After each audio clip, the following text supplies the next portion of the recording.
आज की कहानी सेंध। अभी सूर्योदय होने में काफी समय था। मुझे एक हेड कांस्टेबल ने सोते से जगाया और बताया कि सेंध लगने की एक रिपोर्ट आई है। मैं दफ्तर में गया। रिपोर्ट देने वाला एक हिंदू सेठ था। शहर के बड़े बड़े सेठों, राजनीतिक और धार्मिक नेताओं, अपराधियों और गुंडों वगैरह से पूरी तरह परिचित होना एसएचओ थाने यानी थाने के इंस्पेक्टर इंचार्ज के लिए अति आवश्यक होता है। मैं अभी इन लोगों से परिचित नहीं हुआ था, क्योंकि शहर में आए और थाने का चार्ज लिए अभी 12 दिन ही हुए थे। कांस्टेबल ने मुझे घर में ही बता दिया था कि यह सेठ शहर के कुछ बड़े अमीर व्यापारियों में से एक है और पहुंच वाला भी है। मतलब ये था कि उसके साथ जरा संभल कर बात की जाए, उसे टालने का प्रयास न किया जाए, जैसा कि दूसरे थानेदार किया करते थे। सेंध के संबंध में कुछ बातें आपको बताना आवश्यक समझता हूँ, क्योंकि सेंध लगाने का आजकल रिवाज नहीं रहा। डाकू किसी मकान के पिछवाड़े की दीवार केवल इतनी फाड़ा करते थे जहां से एक व्यक्ति पीठ के बल रेंग कर अंदर जा सके, और जहां से सामान्य आकार का ट्रंक, सूटकेस इत्यादि बाहर आ सके। सेंध की घटनाएं गर्मियों में होती थीं, जब लोग छतों पर या आंगन में सोते थे। इसके लिए मार्च, अप्रैल और अक्टूबर के महीने उपयुक्त होते थे, क्योंकि इस मौसम में लोग छतों की बजाय आंगन में सोते थे। पिछली दीवार की ईंटें एक लोहे की रॉड से, जिसे सुम्बा कहते हैं, इतनी सफाई से निकाली जाती थी कि घर वालों को जरा भी आहट ना पहुंचे। मजबूत दीवार से ईंटें निकाली जाती थी। फिर अपराधी अंदर जाकर ट्रंक, सूटकेस बाहर लाकर गायब हो जाते थे। सेंध एक कला थी। हर कोई सेंध नहीं लगा सकता था। सेंध लगी देखकर भय सा व्याप्त हो जाता था, जैसे इंसानों का नहीं, किसी भूत प्रेत का काम हो। सेंध सदैव मकान के पिछवाड़े की दीवार में लगाई जाती थी। वह मकान जिनके पिछवाड़े खुला मैदान, खेत हो, सेंध के लिए अधिक उपयुक्त थे। इस सेठ का मकान भी ऐसा ही था। मकान क्या था, एक महल था, पुराने जमाने की हवेली थी। पिछवाड़े में मैदान था, जिसमें लड़के हॉकी खेला करते थे। एक अखाड़ा भी था। जहां मैदान समाप्त होता था, वहां बारिश के पानी का प्राकृतिक तालाब था। उसके आगे सड़क थी। यह सारा इलाका शहर का एक छोर था, अर्थात उससे आगे कोई आबादी नहीं थी। मैं आवश्यकता अनुसार अपना स्टाफ साथ लेकर सेठ के साथ घटना स्थल पर पहुंचा। उस सेठ की उम्र 40 साल के लगभग थी। यह उस प्रकार का पारंपरिक बनिया सेठ नहीं था जो धोती और लंबा कुर्ता पहना करते थे और उसके सर पर पगड़ी होती थी, या जिनका पेट बाहर हुआ करता था। यह मॉडर्न सेठ था। आढ़त की मंडी का कार्य करता था। साहूकार भी था, शिक्षित भी था और राजनीतिक मैदान का भी खिलाड़ी था। अगर वह पारंपरिक बनिया सेठ होता तो इस समय थर थर कांप रहा होता, परंतु यह सेठ हौसलामंद था। उसके रिपोर्ट देने के, बातें करने के ढंग से आदेशात्मक रंग था। एक बार मुझे ऐसा प्रतीत हुआ जैसे वह मुझे अपना नौकर समझता है। मैं उसके मकान के पिछवाड़े पहुंचा तो भोर का उजाला फैल चुका था और दर्शक मेरे लिए कठिनाई पैदा कर चुके थे कि उन्होंने सेंध लगाने वाले के खुरे अपने पांव तले मसल डाले थे। बहुत सी चीजें दीवारों से सड़क तक बिखरी हुई थी। दर्शक दीवार से सड़क तक दूरी लगभग 450 गज होगी, इस प्रकार घूम रहे थे जैसे प्रदर्शनी के विभिन्न स्थानों को देख रहे हों। मेरे कांस्टेबल ने उन्हें वहां से हटाया, परंतु बेकार था। खुरे समाप्त हो चुके थे। मैंने सेंध को ध्यानपूर्वक देखा। यह किसी उस्ताद का काम था। ईंटें कुशलता से निकाली गई थी। सेंध जमीन के साथ लगी हुई थी। छेद 3.25 फीट और 2.5 फीट था। उसके पास जो खुरे थे वह गड्ढ-मड्ढ में थे, क्योंकि अपराधियों ने वहां बैठकर दीवारें तोड़ी थी और फिर उस स्थान से दर्शकों ने खुरे मिटा दिए थे। मैंने अपने आदत के अनुसार दीवार के छेद को और जमीन को बहुत ध्यानपूर्वक देखा। मैंने आपको अपनी कहानियों में सुनाया है कि घटना स्थल को अगर थानेदार गहरी दृष्टि से देखे और घास के टूटे हुए तिनकों को भी नजरअंदाज ना करे, तो कोई ना कोई सूत्र उसे मिल ही जाता है, चाहे वह किसी इंसान का 2 सूत लंबा बाल ही क्यों ना हो। अलबत्ता उसके लिए पैनी नजर और तीव्र बुद्धि की आवश्यकता होती है, क्योंकि मिट्टी, पत्थर और ईंटें बोला नहीं करते, उनकी मूक जबान को समझना पड़ता है। मैंने ध्यानपूर्वक देखा तो मुझे जमीन पर एक वस्तु नजर आई। मैंने उसे उठाया, सूंघा, फिर फटी हुई दीवार में झांका। यह वस्तु एक जगह फिट आ गई। मैंने अपने एएसआई को यह वस्तु देखकर कहा, तुरंत थाने जाओ। इसका पार्सल बनाओ और डाक के द्वारा नहीं बल्कि किसी कांस्टेबल के हाथ केमिकल एग्जामिनर को भेज दो। एक पैसेंजर ट्रेन 10:15 बजे गुजरती थी। मैंने एएसआई को संपूर्ण निर्देश दे दिए कि वह अपने साथ पत्र में क्या लिखे। उसे कहा कि कांस्टेबल 10:15 बजे की गाड़ी से भेज दो, उसे 40 मील दूर जाना था। मैंने अंदर जाकर देखा, जिस कमरे की दीवार में सेंध लगाई थी उसके दाएं बाएं और 3 कमरे आगे थे। सेंध वाला कमरा पूजा का था। दीवार के साथ एक चबूतरा सा बना था, उस पर भगवान और उनकी देवियों की मूर्ति थी। उनके गले में मालाएं डली हुई थी। उसके सामने कालीन बिछा हुआ था।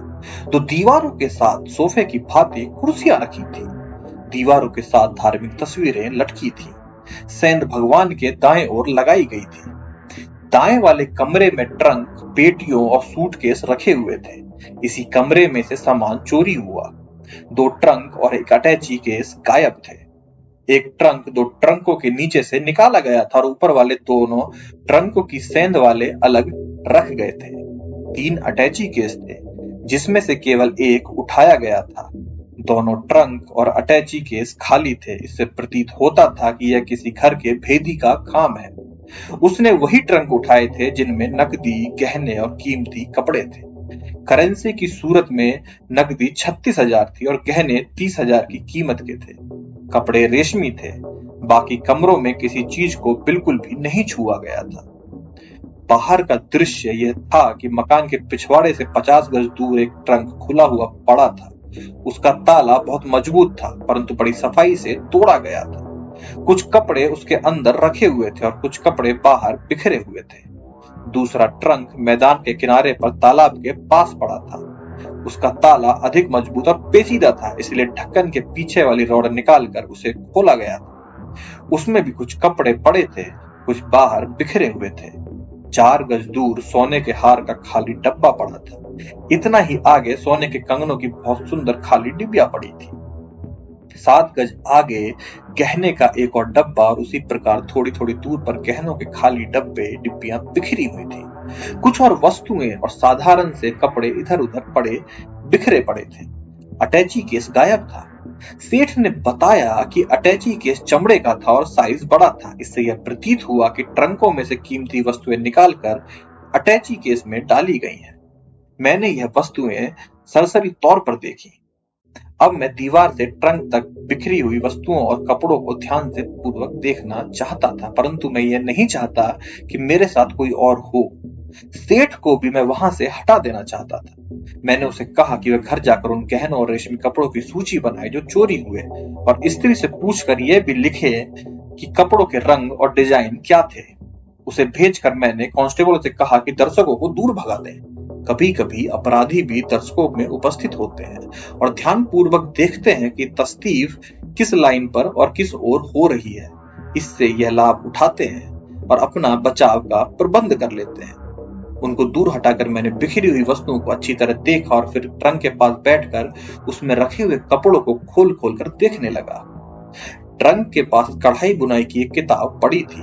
उस पर नाम लिखा था विमला। उसके कुछ पन्ने पलटे तो 2 तस्वीरें बरामद हुई। एक सेठ की फैमिली फोटो और एक पासपोर्ट साइज का फोटो अलग था। यह एक नौजवान व्यक्ति की फोटो थी। मैंने दोनों तस्वीरें जेब में डाल ली और फिर मैंने दोनों ट्रंकों को अच्छे प्रकार देखा। इस बीच मेरा मस्तिष्क ऑटोमेटिक मशीन की तरह सोचता रहा कि यह घटना किसकी हो सकती है। मेरा मस्तिष्क बार बार उन नामी ग्रामी डाकुओं की ओर जा रहा था जो जंगलों और वीरानों में से गुजरने वाले हाईवे पर बड़े पैमाने की लूटपाट किया करते थे। इसके अतिरिक्त 2 गिरोह भी थे जो कस्बों और देहातों में डाका डाला करते थे। ये डाकू सेंध कम ही लगाते, वह दिलेर लोग थे, पुलिस का बाकायदा मुकाबला करते थे। अंग्रेज भी उनके हाथों परेशान हो गए थे। हिंदुस्तान के कुछ इलाकों में ऐसे डाकू भी थे जो चैलेंज करके आया करते थे। मेरे थाने के इलाके में ऐसे 2 इश्तिहारी डाकू थे। उनमें पर्वत नाम का डाकू अधिक खतरनाक था। वह हत्या की 11, डाके की 17, राहजनी की 12 और अपहरण की 5 वारदातों में वांछित था। दूसरा डाकू नरसिंह मौना था। यह दाढ़ी और सर के बालों के बगैर सिख था, इसलिए उसे मौना कहते थे। वह भी हत्या, डकैती, राहजनी और अपहरण के प्रयास की वारदातों में वांटेड था। पर्वत और नरसिंह मोना के कार्यकलाप में सेंध शामिल नहीं थी। सेंध में मुजरिमों के मुखबिर या घर के भेदी का उपस्थित होना आवश्यक होता है। इस सेठ का भी कोई घर भेदी था, उसका अपना नौकर भी हो सकता है। उसे पकड़कर सरकारी गवाह बनाने में मेरी तस्तीफ समाप्त हो सकती थी। मैंने सड़क से आगे खुरा उठाने के लिए तो कुशल खोजी भेजे और अपने देहाती मुखबिरों को भी उस इलाके में फैला दिया जहां पर्वत और मोना के आदमियों की उपस्थिति का संदेह था। चौथे दिन मैंने एक मुखबिर से मुझे सूचना दी कि नरसिंह मोने के एक मुखबिर ने उसे कहा है कि यह वारदात उनकी गिरोह की नहीं है, इसलिए हमारे खुरे ढूंढने में समय बर्बाद ना करो। मोनू ने भी कहा था, मैं जब तुम्हारे शहर आऊंगा तो बता कर आऊंगा। मेरे मुखबिर ने मोने के मुखबिर से पर्वत के संबंध में भी पूछ लिया था। उसने उत्तर दिया था, तुम्हारे दरोगा का दिमाग खराब है, उसे कहो कोई और नौकरी करे। पर्वत चोरों की तरह सेंध नहीं लगाया करता। कुर्ते उतरवा दिए। मुझे विश्वास हो गया यह पेशेवर डाकू अपने आप को मुजरिम नहीं बल्कि अपने इलाके का बादशाह समझा करते थे। उनका यह कैरेक्टर था जो बात तौल कर करते और झूठ नहीं बोलते थे। मैंने उधर से अपना ध्यान हटा लिया। यहाँ यह ध्यान में रखिए कि हत्या कोई भी व्यक्ति कर सकता है।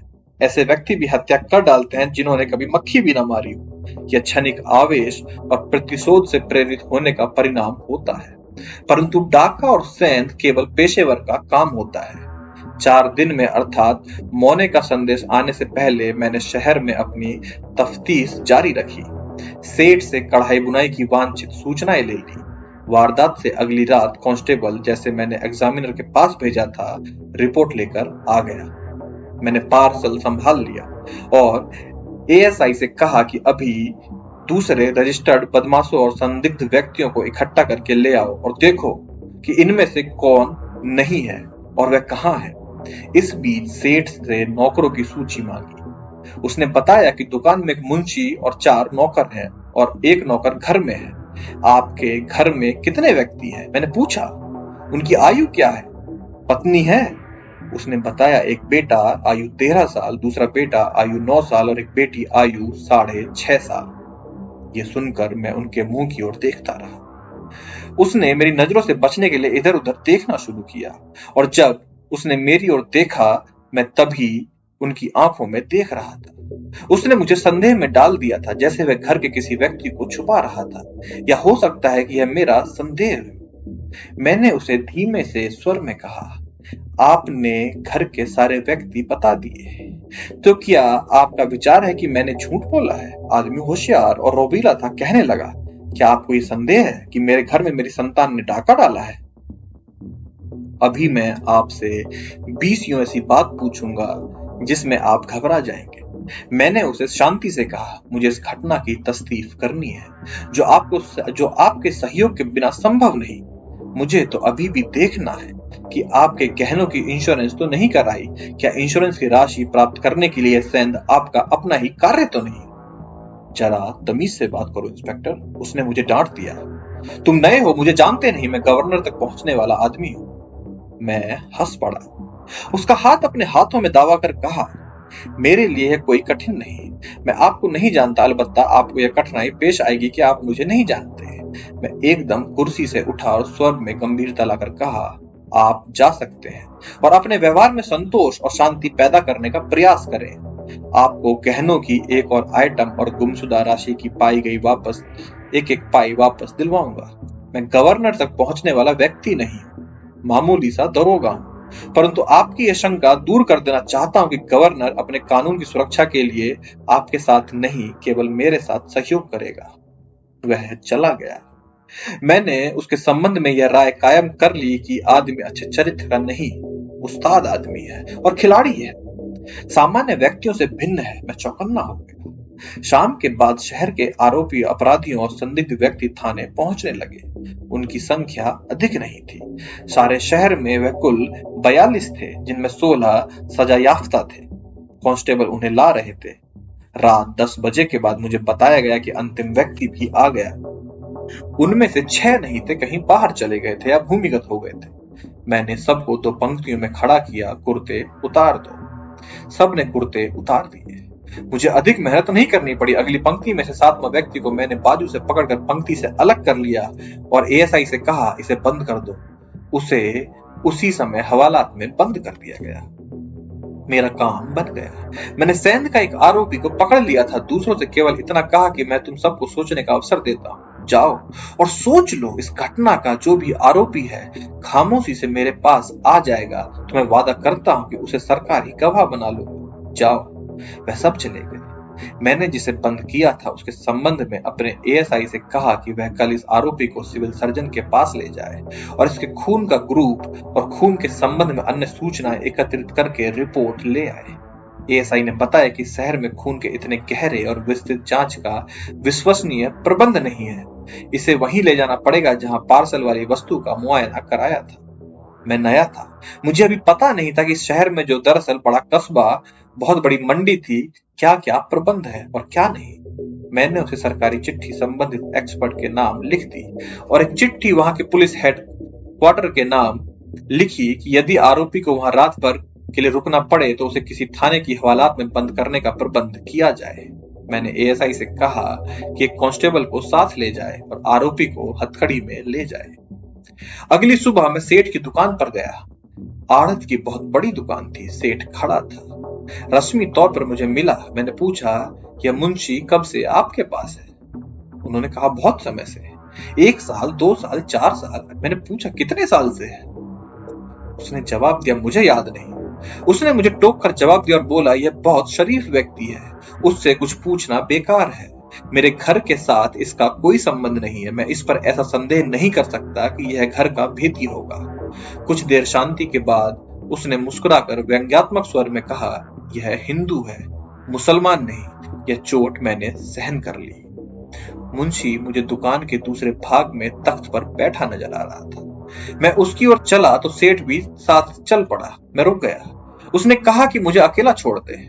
उसने पहले तो कुछ दबदबे से बात करते हुए कहा, आप मेरी एजेंसी में आए हैं, मेरा साथ रहना आवश्यक है।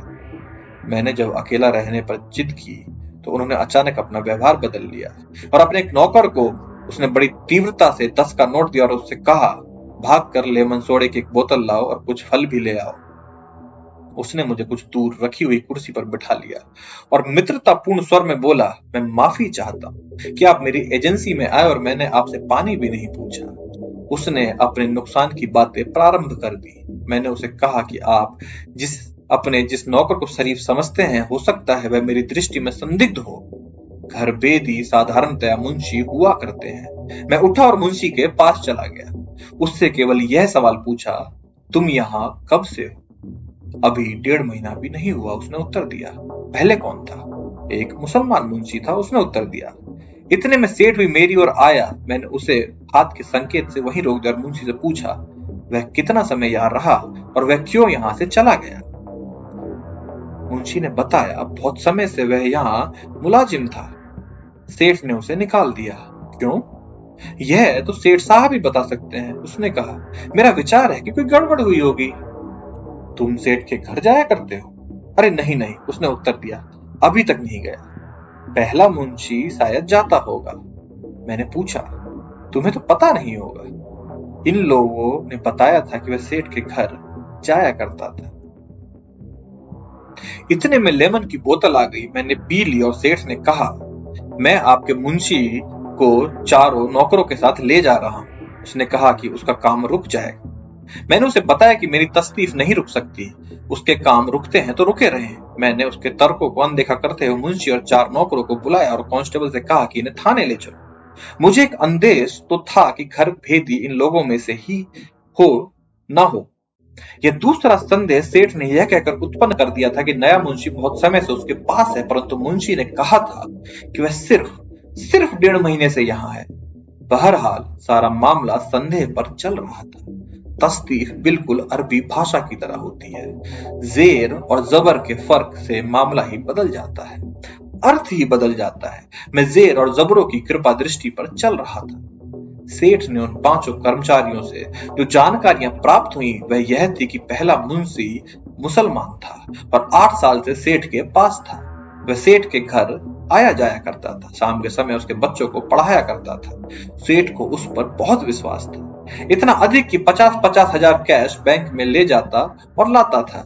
कोई 1.5 महीना हुआ, सेठ और मुंशी में कोई ऐसा झगड़ा हो गया जिसके संबंध में किसी को पता नहीं था कि क्या हुआ।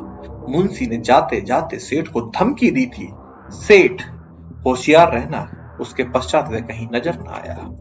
मुझे मैदान में बिखरे हुए ट्रंकों इत्यादि के पास से 2 तस्वीरें मिली थी जो कढ़ाई बुनाई की किताब में रखी थी। मैंने एक तस्वीर जो सेठ के फैमिली ग्रुप फोटो की थी जानबूझकर सामने ना की, दूसरी तस्वीर जो पासपोर्ट साइज की थी उन कर्मचारियों को दिखाई।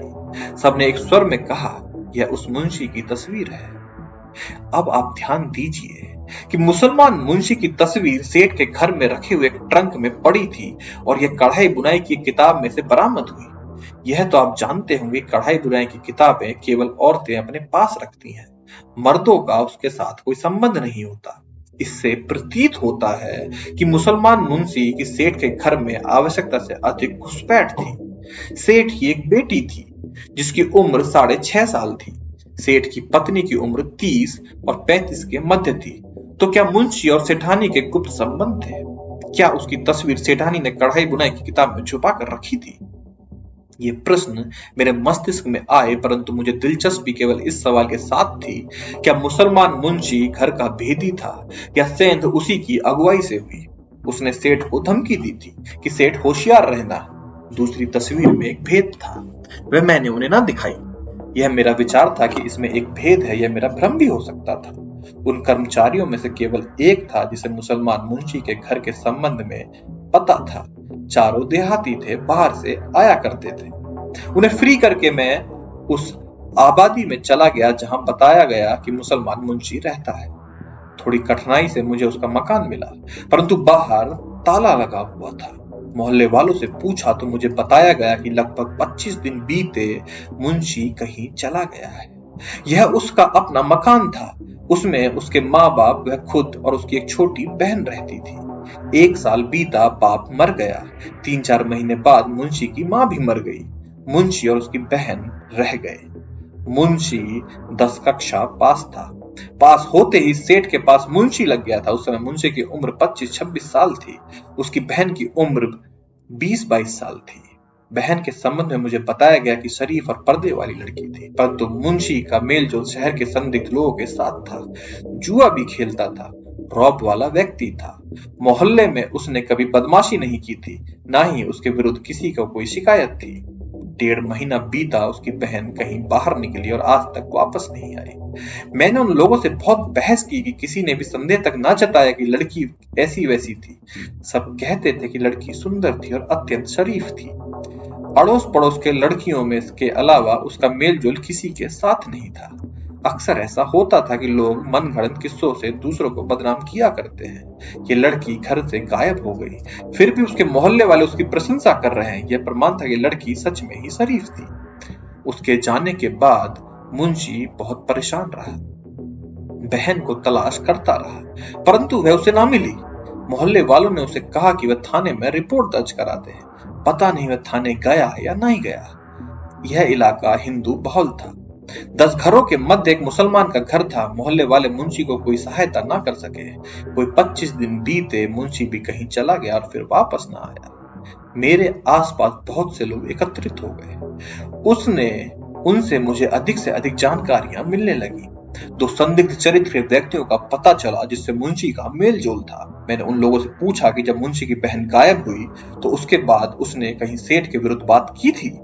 एक व्यक्ति ने बताया कि उसने एक दिन मुंशी से पूछा था कि बहन का कुछ पता चला या नहीं। उसने कहा कि नहीं। फिर बातों बातों में उसने सेठ को गालियां दी थी और कहा था कि सेठ को नहीं छोड़ूंगा। उसने यह नहीं बताया कि सेठ के साथ उसकी क्या गड़बड़ हो गई थी।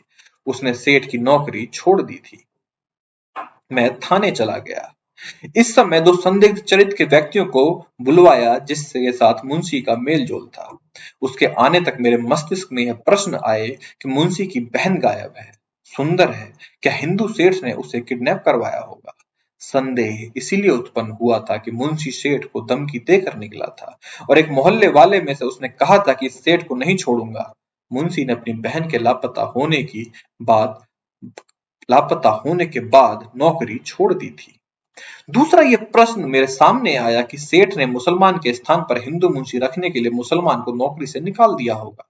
मुसलमान मुंशी क्योंकि गुंडे बदमाश की मंडली का आदमी था, इसलिए उसने सेठ को धमकी दी थी। तो क्या सेठ के घर सेंध लगवाना प्रतिशोध की कार्रवाई थी? मुंशी घर का भेदी अवश्य था। यह सेठ के घर जाता था, 2 घंटे रोज उसके बच्चों को पढ़ाता था। इसलिए ट्रंक वही निकाले गए जिसमें माल था, परंतु कढ़ाई बुनाई की किताब में मुंशी की तस्वीर की बरामदगी मेरे मस्तिष्क में कुछ और संदेह पैदा कर रही थी। और वह यह संदेह भी मेरे मन में आ रहा था कि मैं कहीं अकारण ही तो संदेह में नहीं उलझ गया। वह 2 व्यक्ति आए जिन्हें मैंने बुलवाया था। ये दोनों पिछली रात भी आए थे। उन्होंने स्वीकार किया कि मुसलमान मुंशी का उनके साथ मेल जोल था। मुंशी कभी कभी जुआ खेला करता था, चोरी का आदी नहीं था। उसने कभी शराब और चरस नहीं पी, वह सिगरेट भी नहीं पीता। बदमाशों में उसका प्रभाव था, लठबाज और घूंसेबाज था। इन दोनों ने यह रहस्योद्घाटन किया कि सेठ को गुंडों की आवश्यकता रहती थी। ये दोनों सेठ से कभी कभार पैसे लेते थे और ये पैसे उन्हें मुंशी के द्वारा मिलते। उन दोनों के अतिरिक्त 4 और उन्हीं के प्रकार के व्यक्ति थे जो सेठ के इशारों पर हर काम कर गुजरने के लिए सदैव तत्पर रहते। उन सब में केवल एक हिंदू था, बाकी सब मुसलमान थे। मैं उन दोनों में से एक को अपने पास रखा और दूसरे को भेज दिया। यह एक बार का सजाफ्ता था। उसके एक दुकान का ताला तोड़ा था। मैंने उसे सीधे शब्दों में कह दिया कि यदि वह इसका साथी सेंध में शामिल था तो बोल दे, मैं उसे सरकारी गवाह बना लूंगा। उसने अनभिज्ञता का प्रदर्शन किया। इस प्रकार के अपराधी को पुलिस बहुत अच्छी तरह पहचानती है। उनके इनकार का एक विशेष ढंग होता है। यदि इंस्पेक्टर होशियार हो तो वह इस इनकार से स्वीकार की गंध पा लेता है, परंतु इस व्यक्ति का इनकार सही प्रतीत होता था। उसे मैंने 4 घंटे अपने पास रखा और बहस करके उसका बुरा हाल कर दिया। यह व्यक्ति मुंशी के संबंध में काफी कुछ जानता था। मैंने उससे पूछा कि क्या उसे पता है कि सेठ के साथ मुंशी की क्या गड़बड़ हो गई थी। उसने कुछ रहस्योद्घाटन किए, परंतु उसे पता नहीं था कि मुंशी कहाँ चला गया। मैंने उससे कुछ और आवश्यक बातें पूछी, उसे भी छुट्टी दे दी। मैंने मुंशी के घर तलाशी अवश्य समझी। कागजी खाना पूर्ति करके मैंने मजिस्ट्रेट को और मोहल्ले के 2 होशियार व्यक्तियों के साथ लेकर मुसलमान मुंशी के मकान का ताला तोड़ा। यह 3 कमरों का मध्यम आकार का मध्यम वर्गीय मकान था। आम प्रकार का घरेलू सामान पड़ा था, ट्रंक अधिक नहीं थे। मैंने बहुत सावधानी से तलाशी ली। एक अलमारी में कुछ कपड़े, किताबें, कुछ पुराने समाचार पत्र रखे थे। मैंने उन किताबों को देखना शुरू किया। ये सब नॉवेल थे। एक नॉवेल में से एक तस्वीर गिरी, मैंने उठा ली। ऐसी तस्वीर मैंने पहले भी देख चुका था। भेद कुछ कुछ खुलता जा रहा था। तस्वीर की दूसरी ओर हिंदी में एक वाक्य लिखा था। मैं हिंदी नहीं पढ़ सकता था। मजिस्ट्रेट से पढ़वाया। लिखा था, भगवान के बाद तुम हो। तस्वीर ने मुझे चौंका दिया। ऐसे लगा जैसे मेरा बुखार उतर गया हो। मुझे प्रसन्नता इस पर हुई कि मैं गलत लाइन पर नहीं जा रहा था। मैंने तस्वीर की बरामदगी का मुशीरनामा तैयार किया और जिन 2 व्यक्तियों को मैंने साथ रखा उन पर उसके हस्ताक्षर लिए। मैंने मकान के भीतर के दरवाजे बंद करके लाख से सील बंद कर दिए। फिर बाहर के दरवाजे के साथ अपना ताला लगाकर सील कर दिया। कांस्टेबल से कहा कि सेठ से जाकर कहो कि तुरंत थाने पहुंचे। मैं थाने चला गया। एएसआई आरोपी को जिला मुख्यालय में ले गया। उन्हें अगले दिन वापस आना था। अब मेरा और सेठ का आमना सामना था। मैंने उनके आने तक मस्तिष्क पर बल देकर सवाल सोचता रहा और सवालों के संकेत कागज पर लिख लिए। सेठ आ गया। मैंने उसे सम्मान पूर्वक बैठाया और पूछा, आपके घर में कितने व्यक्ति हैं? उनकी विस्तार से जानकारी दें। इस प्रश्न का उत्तर मैं आपको दे चुका हूं। उसने कहा, आपका कर्तव्य है कि ऐसी जानकारियां नोट कर लिया करें। मैंने कहा, नोट करने की आवश्यकता नहीं। मुझे आपके उत्तर जवानी याद है। एक पत्नी, एक बेटा उम्र 13 साल, दूसरा बेटा 9 साल और एक बेटी उम्र 6 साल। दोबारा यह प्रश्न पूछने की आवश्यकता क्यों हुई? उसने कहा। मैंने कहा, आवश्यकता ये हुई कि आप अपने परिवार के एक विशेष व्यक्ति को भूल गए। मैंने कहा, यदि वह व्यक्ति मर चुका है तो और बात है। उसने कहा, आप मुझसे सीधी सीधी बातें क्यों नहीं करते? आप क्या पता करना चाहते हैं? मैंने कहा, सेठ साहब, मैंने शांति से कहा, मैं आपको याद दिलाना आवश्यक समझता हूं कि आप आड़त की एजेंसी में नहीं, थाने में बैठे हैं। मैं आपका सेवक हूं। मेरा बिल्कुल भी सम्मान ना करें, कानून का सम्मान करें। मेरा कर्तव्य बहुत ही अप्रिय है। मेरे साथ सहयोग करें। भाई साहब, उसने कहा, मैंने आपको घर के जो व्यक्ति बताए थे वही हैं। इन 2-3 दिनों में मेरी संतान में कोई बढ़ोतरी नहीं हुई। आपके सारे बच्चे जिंदा हैं। मैंने पूछा, कोई मरा तो नहीं? उन्होंने कहा, नहीं। विमला कहाँ? मैंने आगे होकर भेद भरे स्वर से पूछा। उसके चेहरे का रंग लाश की तरह हो गया। वह था होशियार व्यक्ति, परंतु सूरज की दुनिया की नजरों से छिपाने का प्रयत्न कर रहा था। मैंने उसे संभलने न दिया और पूछा, सेठ साहब, आपकी बेटी विमला कहाँ है? कौन विमला? उसके कांपते स्वर ने पूछा। मैंने वह फैमिली ग्रुप फोटो उसके आगे रख दी और जो मुझे किताब से मिली थी उसके फोटो टेबल से उठानी चाहिए, परंतु मैंने पीछे कर लिया और उस फैमिली ग्रुप फोटो की एक और कॉपी उसके सामने रख दी। यह मुझे मुसलमान मुंशी के घर से एक नॉवेल में मिली थी। मैंने सेठ को उस कॉपी की विपरीत अवस्था दिखाई। हिंदी में लिखा था, भगवान के बाद तुम हो विमला। कढ़ाई बुनाई की किताब पर भी यह वाक्य लिखा हुआ था। सेठ बहुत कसमसाया, परंतु संभल गया। मैंने उसे अभी तक नहीं बताया था कि उसकी जवान बेटी की किताब से मुझे उस मुसलमान की फोटो भी मिली थी। वह संभल कर बोला, मिस्टर खान, मैं आपसे पहले भी कह चुका हूं, मैं अपनी तफ्तीश की चोरी की इस घटना तक सीमित रखें। मैं कानून शायद आपसे अधिक जानता हूं। मेरी बीवी बच्चों के साथ आपको कोई मतलब नहीं होना चाहिए। यह जवान लड़की जो ग्रुप फोटो में है, मेरी कुछ लगती है या नहीं, उसका घटना के साथ कोई संबंध नहीं है। मैं जब आपसे कहूंगा कि मुझे इस लड़की पर संदेह है, तब आप मुझसे पूछना कि यह कौन है और कहां रहती है। फिर मैं आपको उसके संबंध में सारी जानकारी दे दूंगा। मैंने पूछा, आपने पहले मुंशी को नौकरी से क्यों निकाला था? वो बेईमान था। उसने कहा, अमानत में खयानत करने वाला था। उसकी खयानत का केवल एक उदाहरण दीजिए। मैंने कहा, परंतु अब तक सावधानी अवश्य कीजिएगा कि आपके मुंह से निकला हुआ कोई भी शब्द आपके विरुद्ध प्रयोग किया जा सकता है। मैं एक बार फिर पूछता हूं कि ये लड़की कौन है? उसने उत्तर दिया, मैं नहीं जानता। मेरा घर लुट गया है और आप लड़कियों के चक्कर में पड़े हैं। मैंने पूछा, आपकी बेटी विमला कहाँ है? माना कि ये लड़की मेरी बेटी है, तो क्या उसने मेरे घर पर डाका डलवाया है? आपके घर में जो कुछ भी होता रहा है, मुझे उससे कोई मतलब नहीं। मैंने कहा, डाके के बाद परिस्थितियां बदल गई हैं। यदि आप अपनी रिपोर्ट वापस ले लेंगे और कहेंगे कि आपके घर सेंध नहीं लगी और कोई नुकसान नहीं हुआ, तो भी मैं अपनी तफ्तीश पूर्ण करूंगा। और सुनो सेठ, मैंने रौब से कहा, मुझे अभी आपसे ऐसे प्रश्न पूछने हैं कि आपकी सारी सामाजिक स्थिति एक सेकंड में समाप्त हो जाएगी। मैंने एक अपराधी को गिरफ्तार कर लिया है। होश में आओ सेठ। वह घबराहट की अवस्था में इधर उधर देखकर घबराने लगा। फिर कहने लगा, मुझे विचार करने का समय दे सकते हो? मैंने कहा, क्यों नहीं? आप आरोपी तो नहीं, आप निसंदेह घर चले जाएं, आराम से सोचें। मैंने उसे जाल में फंसाने के लिए उसके मस्तिष्क से बोझ उतार देना चाहा और कहा, आपने कभी सेंध नहीं लगाई, बल्कि आपके घर में सेंध लगी है। मुझे अपराधियों को पकड़ना है और आपका माल बरामद करना है। मुझसे एक भूल हो गई। मैंने ये सोचा कि इस मित्रतापूर्ण स्वर से उसे धमका भी दिया जाए। मैंने कहा, मैं आपको ये बता देना चाहता हूँ। मैं ये बता देना भी आवश्यक समझता हूँ कि मुझे कुछ ऐसे बातें प्रमाण सहित पता चली हैं जो घटना से आपका संबंध जोड़ती है। यदि मुझे अपने मन में छुपी हुई बातें भी बता देंगे तो हम दोनों के लिए उचित होगा। ये सही है कि मैंने उस पर फेंकने के लिए 2 बम रखे हुए थे, परंतु मुझे यह संकेत नहीं देना चाहिए था जो मेरे मुंह से निकल गया। मुझे बिल्कुल अनुभव ना था कि ऐसे व्यक्ति को धमकी दे रहा हूं जो मेरे विरुद्ध जुलूस भी निकलवा सकता है। उसका परिणाम शाम को सामने आ गया। मैं थाने में बैठा था कि कुछ हिंदू आए, उनमें सेठ भी था। उनसे परिचय कराया। उनमें से एक जिले का कांग्रेस पार्टी का मुखिया था और दूसरी सरकारी राजनीतिक व्यापारी थे। उनके साथ बहुत सी बातें हुई, जिसका सारांश ये है कि वह मुझ पर यह आरोप लगा रहे थे क्योंकि मैं मुसलमान हूं, इसलिए मैं हिंदू सेठ और व्यापारी को परेशान कर रहा हूं। मैंने उनसे बहुत बहस की, परंतु उनके व्यवहार में कोई परिवर्तन नहीं आया, बल्कि वह अभद्रता पर उतर आए। उन्होंने मेरी तफ्तीश को हिंदू मुस्लिम का रंग दे दिया। एक लीडर ने कहा, आप इस शहर में जाने कहां से आ गए? यदि आपसे इस घटना में अपराधी नहीं पकड़े जाते तो जवाब दे दें। वह मुझे भड़काने का प्रयास कर रहे थे ताकि मैं उल्टी सीधी बातें कर दूं और वह अपने आरोप सही सिद्ध करे, परंतु मुझे अपने आप पर पूरा कंट्रोल था। एक ने कहा, इनसे ऐसे प्रश्न पूछो जिनका संबंध घटना से है। लाला जी, मैंने कहा, मैं ट्रेनिंग लेकर थानेदार बना था, मुझे अधिक ट्रेनिंग की आवश्यकता नहीं। मैं ये प्रश्न पूछूंगा जो मैं सही समझूंगा। मैं जो कुछ पूछना चाहूंगा वह मैं अवश्य पूछूंगा।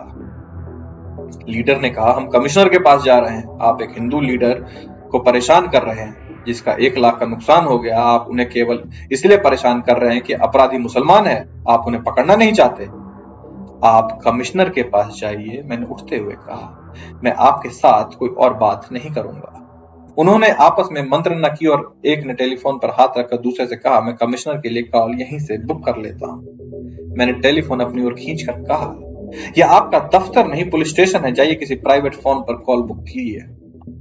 मैं यह नहीं समझ सका कि सेठ ने भी अपनी करतूत पर पर्दा डालने के लिए इन सब को प्रयोग किया था, या यह सब मुझे अपमानित करना चाहते थे। खैर, मैं जो कुछ समझ सका वह यह था कि यदि इन लोगों से डर गया तो पुलिस इंस्पेक्टर की हैसियत से काम न कर सकूंगा। जिस प्रकार ये नेता एकजुट होकर मुझ पर हमला करने आए थे, उसी प्रकार मुझे अकेले उनका मुकाबला करना था। वह मुझे कमिश्नर की धमकी देकर चले गए। उनके जाने के बाद मैंने टेलीफोन का रिसीवर उठाकर एक्सचेंज को मिलाया। ऑपरेटर से कहा कि मैं थाना इंचार्ज बोल रहा हूँ, एसपी साहब की कॉल बुक कर दो, परंतु तुरंत मिला दो। यदि वह दफ्तर में ना हो तो उनके घर का नंबर मिला दो। यह एसपी अंग्रेज था। एक देसी थानेदार की एक अंग्रेज एसपी के सामने कोई हैसियत न थी, परंतु मुझे यह पता था कि अंग्रेज अपने कानून की सुरक्षा के लिए सब कुछ भूल जाते हैं। एक्सचेंज कुछ ही देर में मुझे एसपी के पीए से मिला दिया। वह भी अंग्रेज था। जब उसे पता चला कि एक थाने का एसएचओ एसपी से बात करना चाहता है तो उसने पूछा, क्या तकलीफ है तुम्हें? मैंने कम से कम शब्दों में उसे सेंध की घटना के संबंध में बताया और शिकायत की कि यहाँ के नेता मुझे थाने में आकर धमकियां दे गए हैं। मैं प्रमाणित कर रहा हूँ कि इस घटना के अंदर भी एक और घटना है। मैं केवल यह आदेश लेना चाहता हूँ कि मैं उन नेताओं को प्रश्न करूं या कानून को। पीए ने कोई और प्रश्न किए बिना मुझे एसपी से मिला दिया। उनका नाम एसी कैंपबेल था। उसे पुलिस के पुराने अफसर कम ही जानते थे। वह एक नया इंग्लैंड से आया था। सुना था 15 साल पहले वह इंस्पेक्टर के पद पर हिंदुस्तान में रह चुका था और बहुत ही अच्छी उर्दू बोलता था। उसमें खराबी यह थी कि हिंदुस्तानियों से बहुत घृणा करता था। किसी भी मुसलमान, हिंदू, सिख नेता का नाम भी नहीं सुनना चाहता। वह एसपी इंग्लैंड चला गया। 15 वर्ष बाद वह एसपी के पद पर फिर हिंदुस्तान में आया। उसे मेरे थाने वाला जिला दिया गया। अब यहाँ की राजनीति दशा कुछ और थी। विश्व युद्ध का जमाना था। अंग्रेज अब हिंदुस्तानियों को फौज में भर्ती की खातिर प्रसन्न रखना चाहते थे, परंतु कैंपबेल साहब का ढंग वही था जो 15 साल पहले था। वह केवल 4 महीने हिंदुस्तान में रहा, फिर उसे वापस भेज दिया गया था। उसके पीए ने मुझे उससे मिला दिया। मैंने उसे वही बात बताई जो पीए को बता चुका था। सारी बात सुनकर उसने कहा, मैं कल आ रहा हूं। दूसरे दिन 9:30 बजे अचानक पहुंच गया। मुझे आशा नहीं थी वह इतनी जल्दी आ जाएगा। मेरी कुर्सी पर बैठकर उसने कहा, बहुत जल्दी बताओ ये क्या मामला है। मैंने बता दिया, परंतु जो बातें अभी छुपा के रखी थी वह ना बताई। यही बेहतर समझा। उसने कहा, उन सबको तुरंत बुलाओ। मैंने एएसआई आरोपी को लेकर गया हुआ था। मैंने हेड कांस्टेबल से कहा कि मैं अभी उन नेताओं के घर इत्यादि से परिचित नहीं हूं, उन्हें ढूंढो और तुरंत थाने ले आओ। हेड कांस्टेबल पुराना आदमी था। मैं उसकी फुर्ती की दाद देता हूं। उसने आधे घंटे में 5 नेताओं को सेठ सहित थाने में इकट्ठा कर लिया। अपने सामने बिठाकर एसपी से पूछा, तुम्हें इस इंस्पेक्टर के विरुद्ध क्या शिकायत है? लीडरों के मुखिया ने कहा, यह मुसलमान होने के कारण हिंदू के नुकसान पर प्रसन्न है, तफ्तीश में टालमटोल कर रहा है, अपराधियों को पकड़ने के स्थान पर लड़कियों के चक्कर में पड़ा हुआ है। इसे इतना भी पता नहीं जिसके घर डाका पड़ा है वह कितना बड़ा आदमी है और वह कांग्रेस वर्किंग कमेटी का सदस्य है। इसे आदेश दिया जाए कि ढंग से तस्दीफ करे और शरीफ और सम्मानित लोगों को बार बार थाने बुलाकर परेशान ना करे। एसपी ने मेरी ओर देखा। मैंने कहा, वह एसएचओ यहां से चला गया जो तस्दीफ में टाल मटोल किया करता था। मैंने सेठ की आंखों में आंखें डालकर कहा, तुम भली प्रकार जानते हो कि उसमें एक लड़की के अपहरण का केस रजिस्टर नहीं किया गया था क्योंकि वह लड़की मुसलमान थी। तुम उस लड़की की बात तो छोड़ दो, एक नेता ने कहा उस सेंध के इस केस की बात कर रहे हैं। मैं भी इसी केस की बात कर रहा हूं। मैंने बम फेंक दिया जो किसी और अफसर के लिए रखा हुआ था। मुझे मुसलमान मुंशी का आपराधिक प्रवृत्ति वाला दोस्त बहुत कुछ बता गया था। मैंने कहा, सेंध के इस केस के साथ उस लड़की के अपहरण का गहरा संबंध है। मुझे अभी पूरी तरह विश्वास नहीं हुआ था कि मुझे जो जानकारियां मिली हैं वह सही हैं या नहीं। वह दो तस्वीरें मुझे साहस दे रही थी। यह केवल मेरा आत्मविश्वास और अनुभव था कि मैंने एक आरोप तोप की तरह दाग दिया। मैंने कहा, जब तक यह लड़की बरामद नहीं होगी, सेंध की वारदात की तस्दीक पूर्ण नहीं होगी। सेंध मेरे घर में लगी है, सेठ ने कहा। मैं ऐसी किसी लड़की को नहीं जानता जिसका संबंध मेरे घर से हो। आप उसे अच्छी तरह जानते हैं, मैंने उससे कहा, और फिर एसपी की ओर देखकर कहा, साहब, वह लड़की सेठ ने किडनैप कराई है।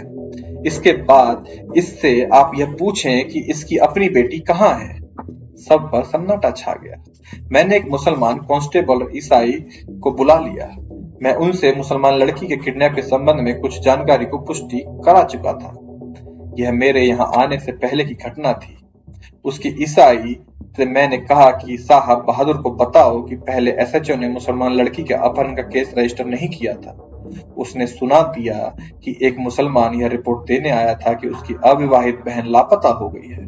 उसने इस सेठ पर शंका व्यक्त की थी। एसएचओ ने उस मुसलमान को पहले टाला, फिर डराया और बाद में यह कहकर थाने से निकाल दिया कि तुम्हारी बहन अपनी इच्छा से किसी के साथ चली गई है। एसपी ने पूरी बात सुनी। वह समझ गया कि इस केस में कोई और गड़बड़ है। उसने नेताओं को अपनी आदत के अनुसार बड़ी बुरी तरह डांटा और बाहर निकल जाने को कहा। वह सब उठकर बाहर तो चले, जैसे मैंने सेठ का बाजू पकड़कर कहा, आप यहीं रहे, मुझे आपकी आवश्यकता है। मैंने कांस्टेबल को बुलाकर कहा कि सेठ साहब को अपने साथ ले जाओ और अगले आदेश तक अपने साथ ही रखो। हेड कांस्टेबल उसे अपने कमरे में ले गया और एसपी के साथ एक अंग्रेज इंस्पेक्टर भी था। एसपी ने मुझे थाने के पहले थानेदार का नाम पूछकर अपने इंस्पेक्टर को नोट कराया और आदेश दिया कि तुरंत उसे सस्पेंड करके इंक्वायरी शुरू करो। एसपी ने मुझे कहा कि मैं उसके विरुद्ध गवाहियां तैयार करूं। उसने मुझसे पूछा कि लड़की के किडनैप का सेंध से क्या संबंध है। मैंने उसे वह फोटो दिखाए जो मैदान में पड़े हुए ट्रंक के पास से किताब में बरामद हुए थे, और वह फोटो भी जो मुसलमान मुंशी के घर से नोवेल से बरामद हुआ था। विमला सेठ की जवान बेटी थी। मुंशी की उम्र 25-26 साल थी। वह अच्छा आकर्षक जवान था। उसकी तस्वीर विमला ने अपनी किताब में रखी थी। विमला के पास अपनी अकेली शायद कोई तस्वीर नहीं थी। उसने अपना फैमिली ग्रुप फोटो उसे दे दिया और पीछे लिखा था, भगवान के बाद तुम हो। इस वाक्य के नीचे विमला ने अपना नाम लिखा था। मुंशी के अपराधी दोस्त की सूचना के अनुसार हिंदू सेठ ने मुंशी की बहन को किडनैप करा दिया था। उधर विमला लापता थी, जिससे प्रत्यक्ष है कि मुंशी ले गया था। मेरे संदेह के अनुसार सेंध मुंशी ने लगवाई थी और यह प्रतिशोध की प्रतिक्रिया थी। अब देखना यह था कि इस घटना में विमला का हाथ था या नहीं, और मैंने सूचना और संदेह को ईंटों की तरह जोड़कर जो इमारत बनाई थी वह कितनी मजबूत थी। मैंने ये सारी गवाहियां एसपी को सुना दी और उसे कहा कि मुंशी की बहन बरामद हो ना हो, मुझे मुंशी की तलाश है। मैं उसे यह भी बता दिया कि एक आरोपी को मैंने खून की जांच के संबंधित विशेषज्ञ के पास भेजा हुआ है।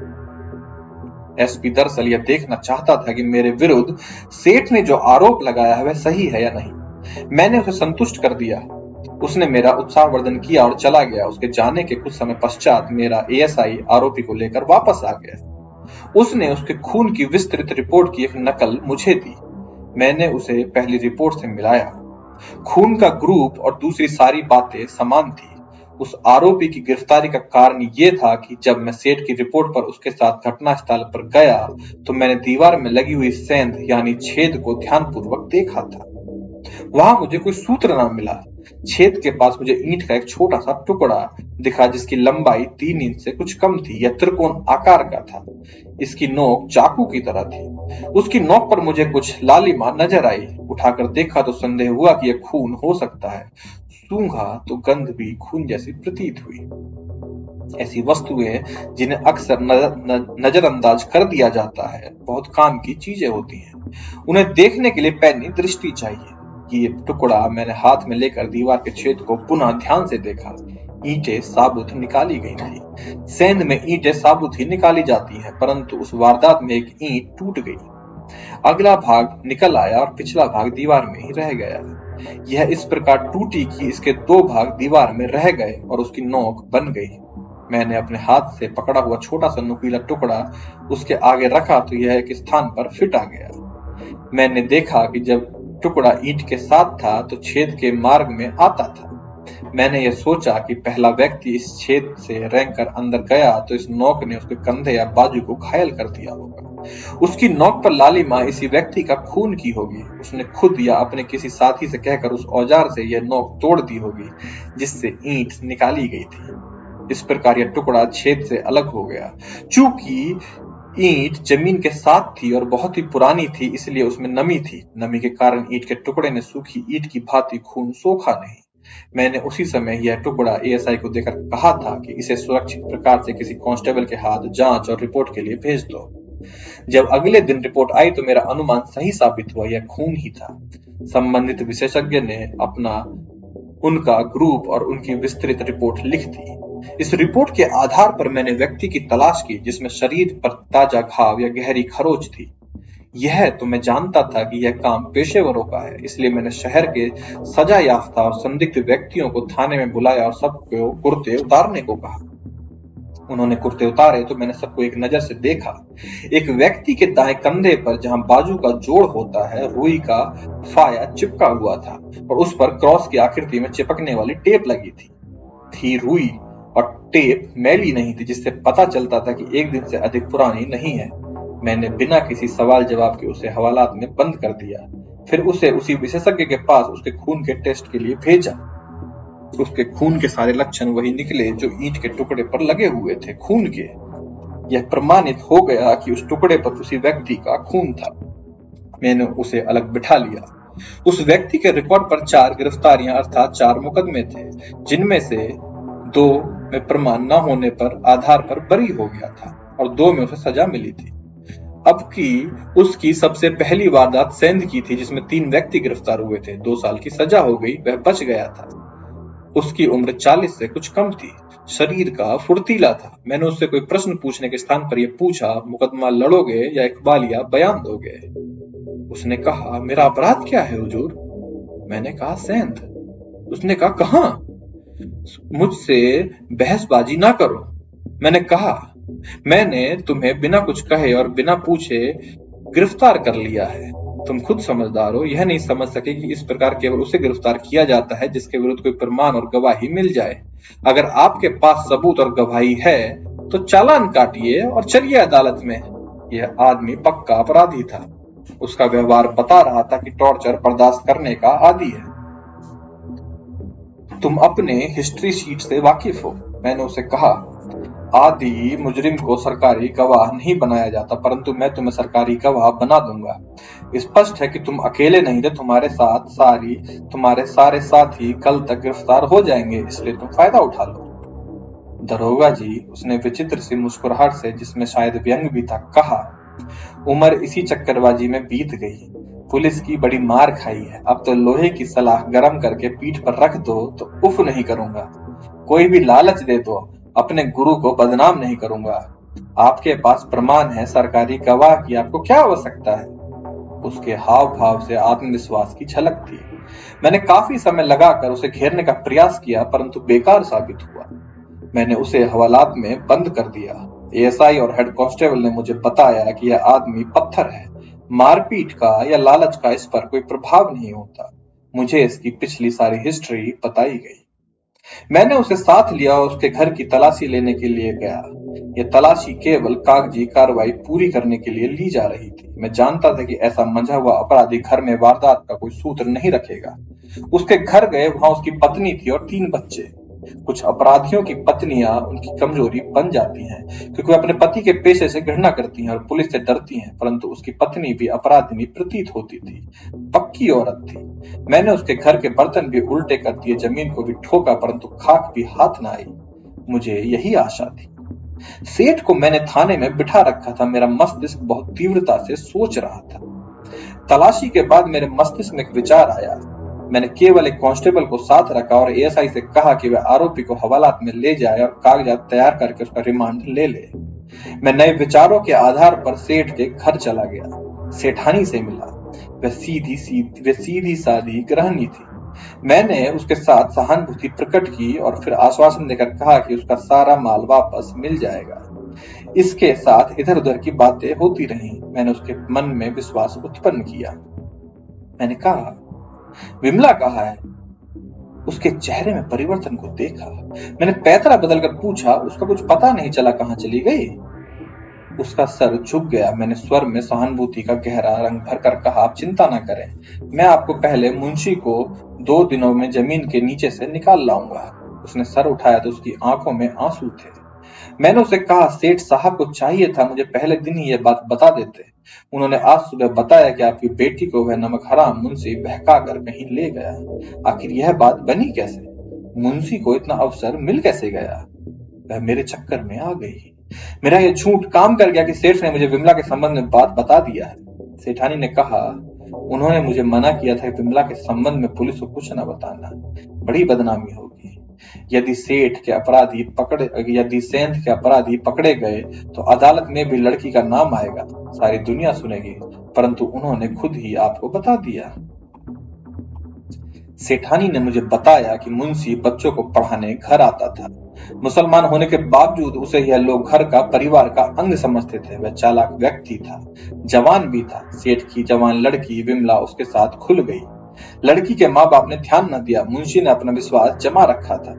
घर के प्रबंध उसी के जिम्मे थे। वह घर भेदी बन गया था। वह 8-9 साल उसके साथ रहा। इस बीच में उसने सेठ की बेटी के दिल पर पूरी तरह कब्जा कर लिया। 1.5 महीना बीता। सेठ की पत्नी को पहली बार संदेह हुआ। उसके बाद मुंशी की हरकतों को चोरी छिपे देखा जाने लगा। सेठ ने एक दिन उसे मौके पर पकड़ने के लिए कहा कि वह अपनी पत्नी के साथ दिन भर के लिए बाहर जा रहा है। सेठ और सेठानी छोटी बच्ची को अपने साथ ले गए। दूसरे बच्चे स्कूल चले गए। घर के नौकर को शाम तक जानबूझकर छुट्टी दे दी गई। विमला घर में अकेली रह गई। मुंशी दुकान पर था। सेठ और सेठानी के जाने के बाद वह सेठ के घर चला गया। सेठ और सेठानी स्कीम के मुताबिक अचानक घर पहुंचे और मुंशी को अपनी बेटी के साथ आपत्तिजनक हरकतें करते पकड़ लिया। उसमें उसकी बेटी की इच्छा भी सम्मिलित थी। सेठ और मुंशी में कहासुनी हुई। सेठ ने मुंशी को दुकान पर जाने को कहा और उसके बाद अपनी बेटी को मार मार कर बेहोश कर दिया। 5-6 दिनों के बाद सेठानी को पता चला कि उस मुसलमान मुंशी को नौकरी से हटा दिया गया है। उससे 3 दिन बाद बेटी घर से गायब हो गई। सेठानी को इसके अतिरिक्त और कुछ भी पता नहीं। मैंने उससे मुंशी के बहन के संबंध में कोई बात न की। मेरी जबान पर उसके संबंध में एक सवाल आया था, परंतु अकल ने ऐसा साथ दिया, मैंने एक और तरकीब सोच ली। यह तो मुझे पता था कि सेठानी सेठ को बताएगी कि मैं आया था और उसकी बेटी के संबंध में जानकारी ले गया हूं। मैं सेठ को अब एक भिन्न तरीके से फंसाना चाहता था। सेठ के साथ उसका कोई संबंध नहीं था, किंतु यह लड़की उसके चंगुल में थी।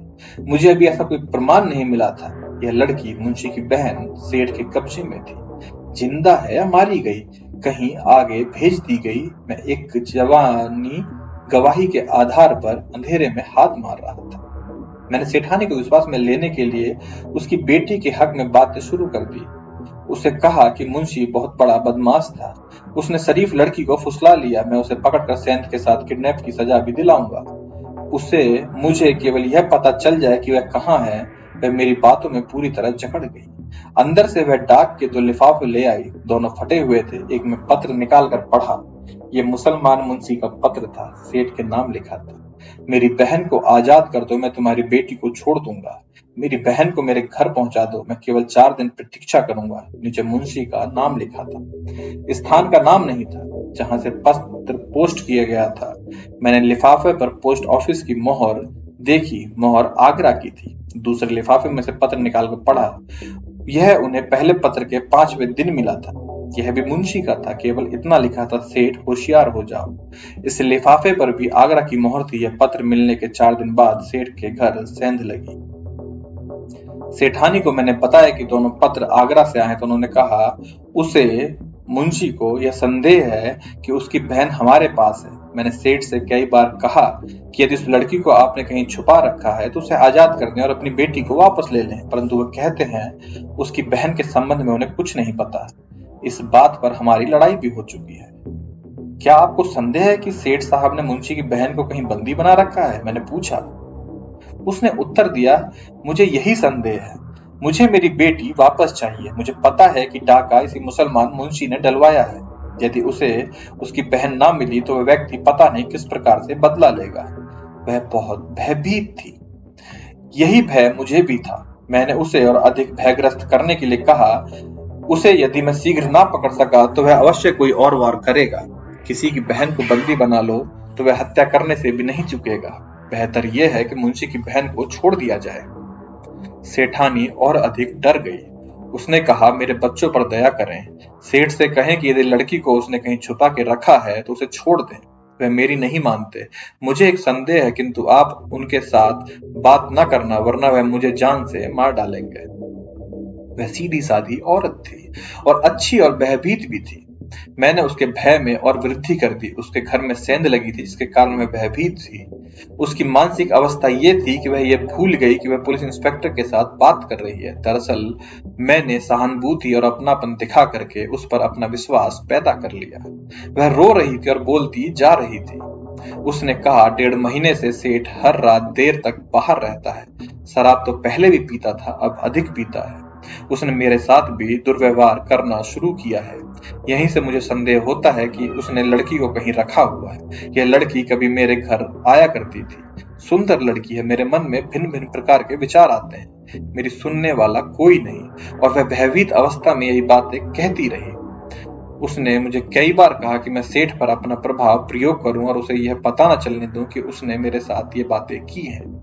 मैंने उसे विश्वास दिलाया कि मैं सेठ को पता नहीं चलने दूंगा।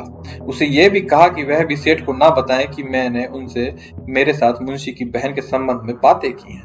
मैंने कहा, मैं आपके कहने आपकी नकदी और आपकी बेटी वापस ले आऊंगा। यदि आपने सेठ को यह बातें बता दी जो आपने मुझसे की हैं, तो सारा मामला गड़बड़ हो जाएगा। सेठानी आश्वस्त हो गई कि मैंने खुदा का शुक्र अदा किया। मैंने सेठानी को आश्वासन देकर वहां से थाने चला गया। कानून के मुताबिक मुझे सेंध की तफ्तीश करनी थी।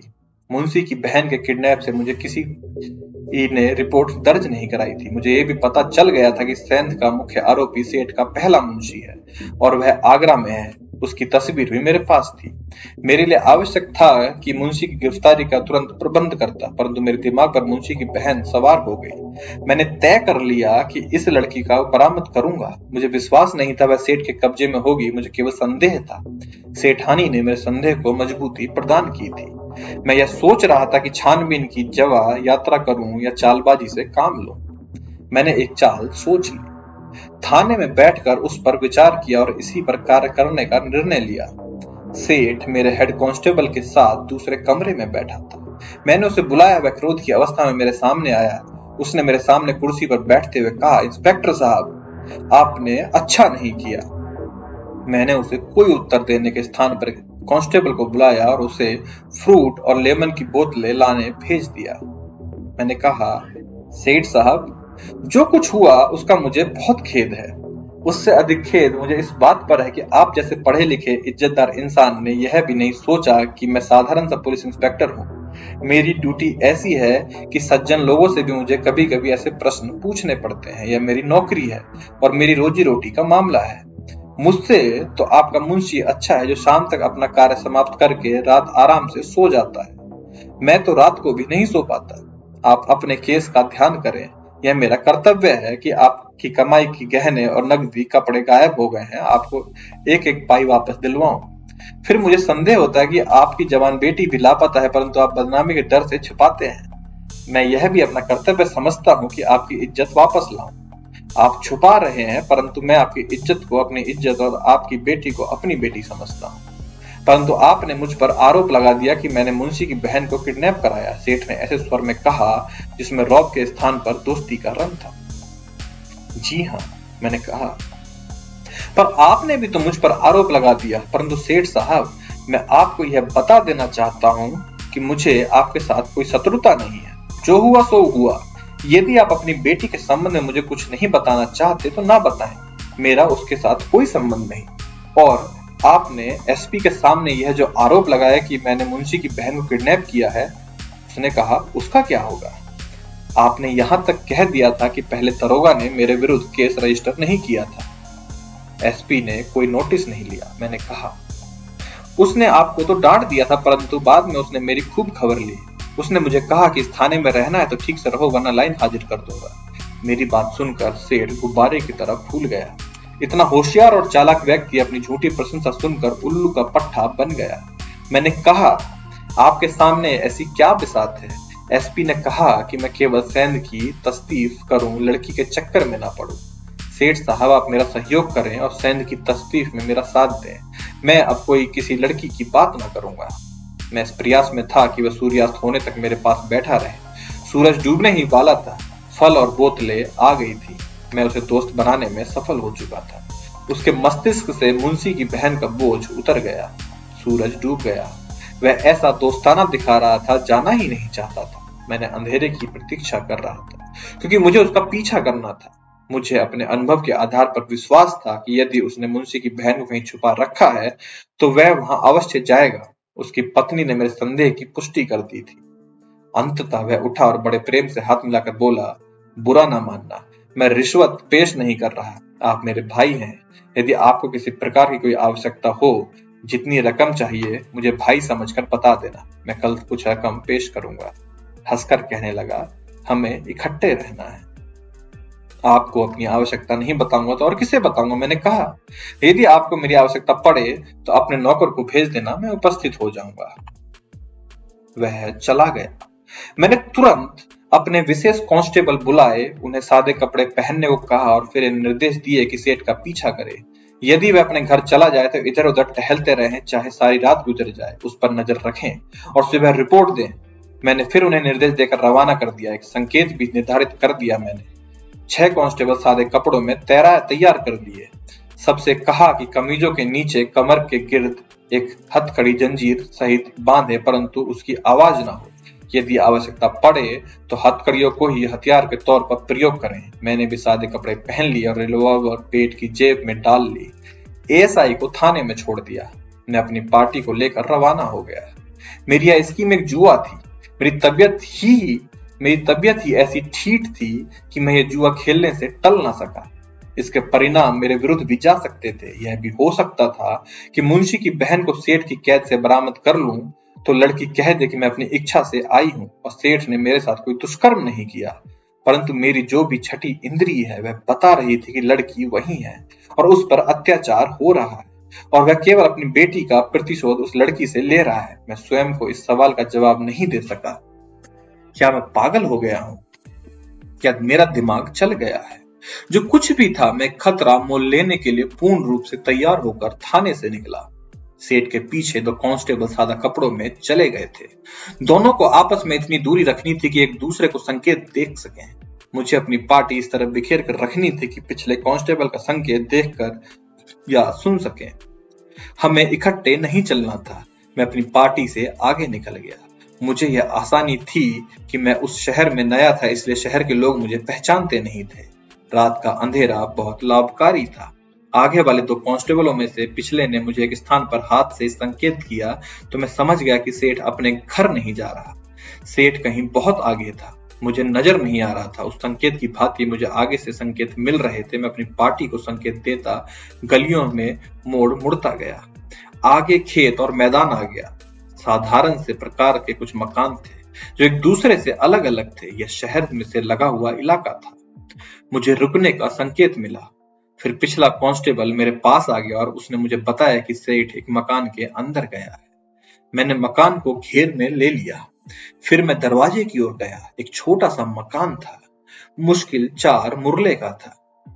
यहाँ सेठ का कोई काम नहीं हो सकता था। उसे किसी कोठी में जाना चाहिए था। इतने छोटे मकान में उसका क्या काम?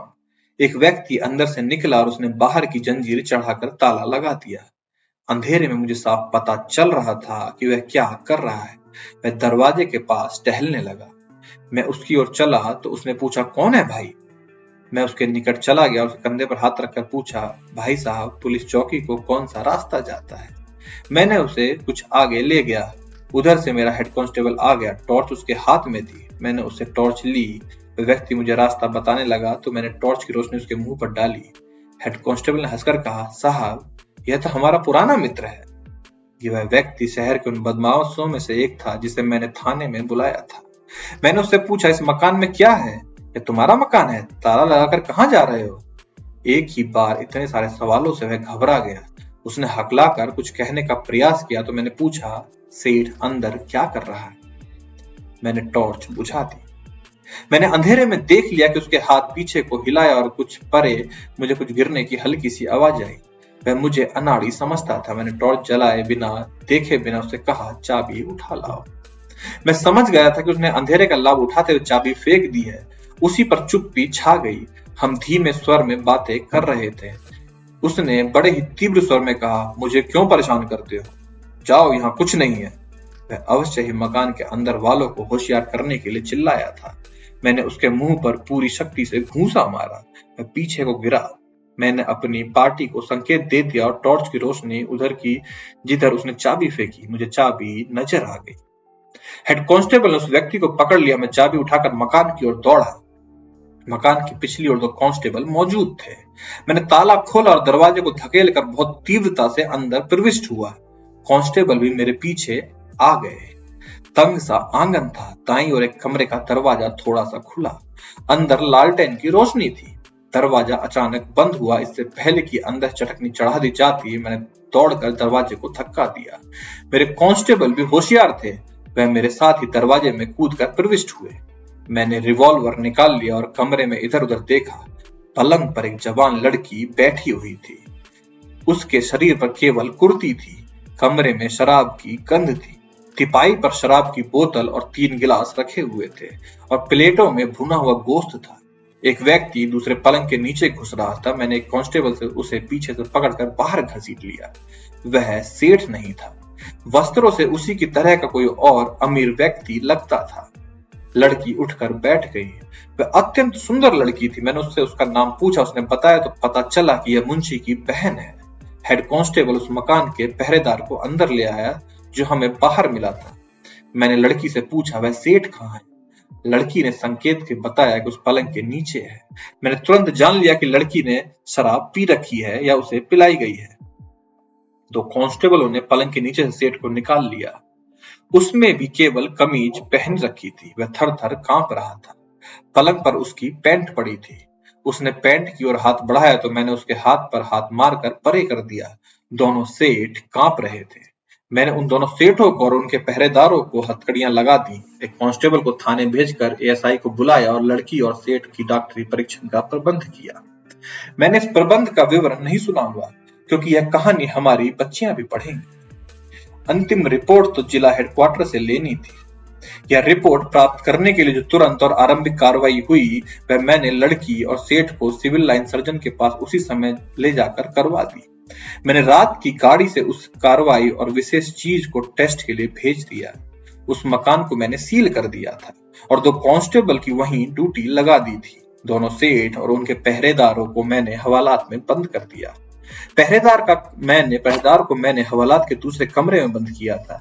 जो औरतों की हवालात थी उस समय खाली थी। उसे अलग करने का मेरा आशय यह था कि उसे मैं सरकारी गवाह बनाना चाहता था। अब हवालात में स्थिति यह थी कि वहां पहले से एक आरोपी बंद था जिसके कंधे पर घाव था। वह सेंधमारी का अपराधी था। जिसके घर उसने सेंध लगाई थी वह भी इसी हवालात में बंद था। सेठ ने मेरे साथ बात करने की इच्छा व्यक्त की। मैं हवालात की सलाखों के साथ जाकर खड़ा हुआ। वह सलाखों के अंदर था। उसने मेरे ईमान की बोल दी। 10,000 रुपए। उसकी मांग थी कि मैं इस केस को गोल कर दूं और उन्हें छोड़ दूं। दूसरे सेठ ने कहा, 10,000 मैं भी दूंगा। मैंने टालने का प्रयास किया तो बोली चढ़ने लगी। 12,000, 15,000, 20,000, 25,000। मैंने अंततः सेठ से कहा, आपने शाम को यहां से जाते समय कहा था कि किसी भी प्रकार की आवश्यकता हो तो मुझे बताना। सेठ साहब, मुझे एक आवश्यकता आ गई है और वह पूरी कर दें। हाँ, उसने कहा, बताइए, अभी पूरी कर दूंगा। मुझे आपके इकबाली बयान की आवश्यकता है, मैंने कहा। वह बहुत झुंझलाया। फिर वह धमकियों पर उतर आया। मैं वहां से चुपचाप हट गया और दफ्तर में बैठकर उस स्थिति पर मनन करने लगा जो मैंने उत्पन्न कर ली थी। मेरे एएसआई ने मुझे डराया तो नहीं, इतना अवश्य कहा, किसी रिपोर्ट के बिना आपने नई मुसीबत मोल ले ली। यह प्रभावशाली लोग कल जमानत पर रिहा हो जाएंगे और हमें परेशान करेंगे।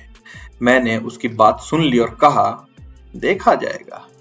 लड़की थाने में थी। मैं इस भय से उसे अपने क्वार्टर में नहीं ले जाना चाहता था कि वह मेरे विरुद्ध कोई आरोप न लग जाए। मैंने लड़की को दफ्तर में बिठाकर पूछा कि वह इसकी कैद में किस प्रकार पहुंची। वह बहुत रोई।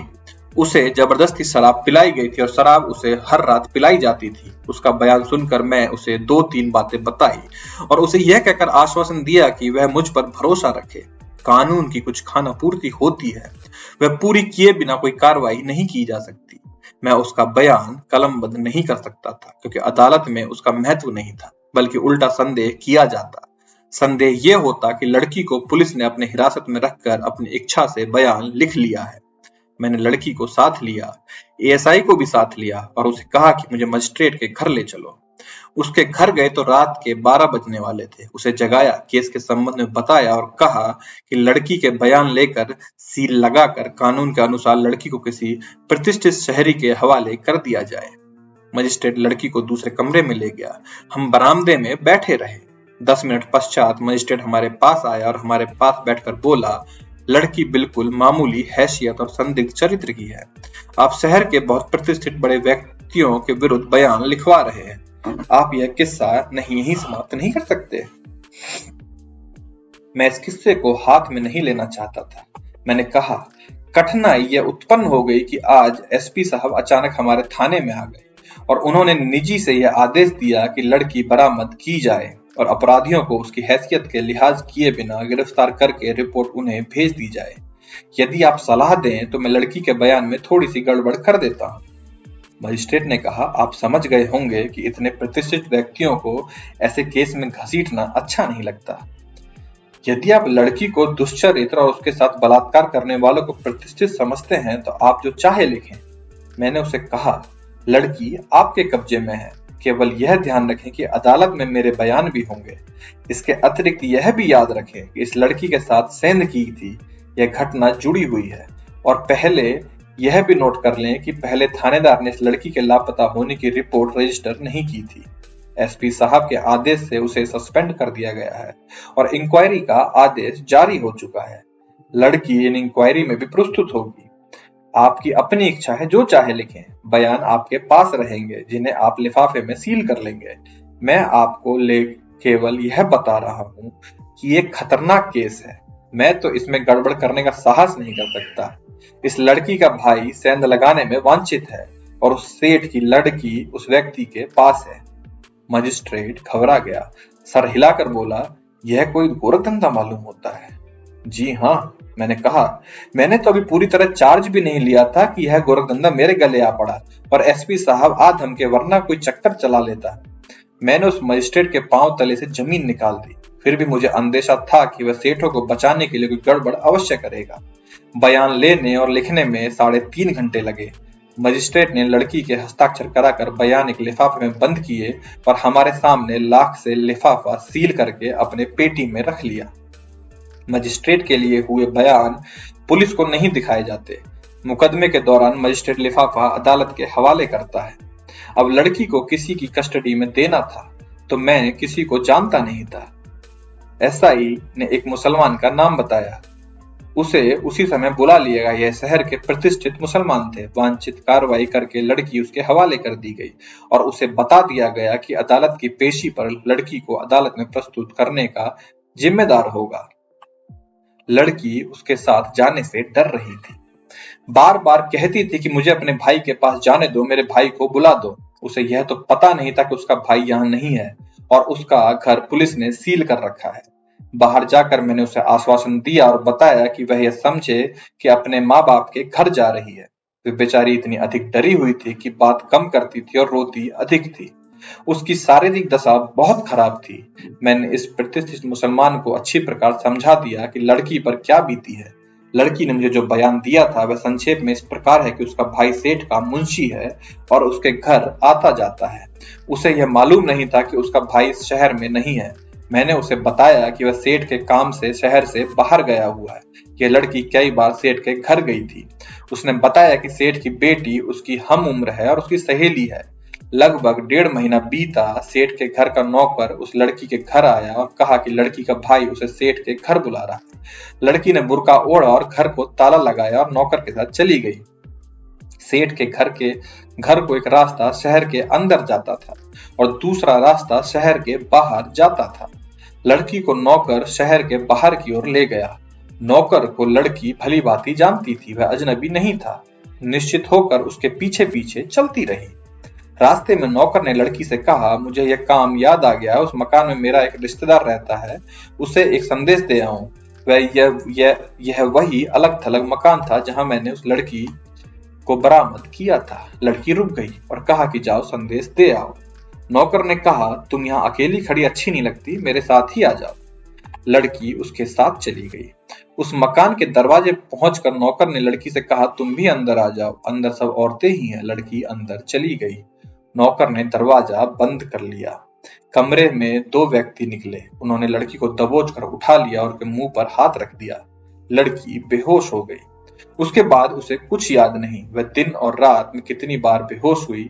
हर शाम के बाद यह सेठ जिसके घर सेंध लगी थी उसके पास आ जाता, उसे फल इत्यादि खिला जाता, उसे अच्छा खाना दिया जाता, उसे जबरदस्ती शराब पिलाई जाती, उसे खराब किया जाता। दिन भर वह बंदी रहती। 2 बार उसने भागने का प्रयास किया, परंतु 2 पहरेदार उपस्थित रहते थे। उन्होंने दोनों बार उसे पकड़ लिया।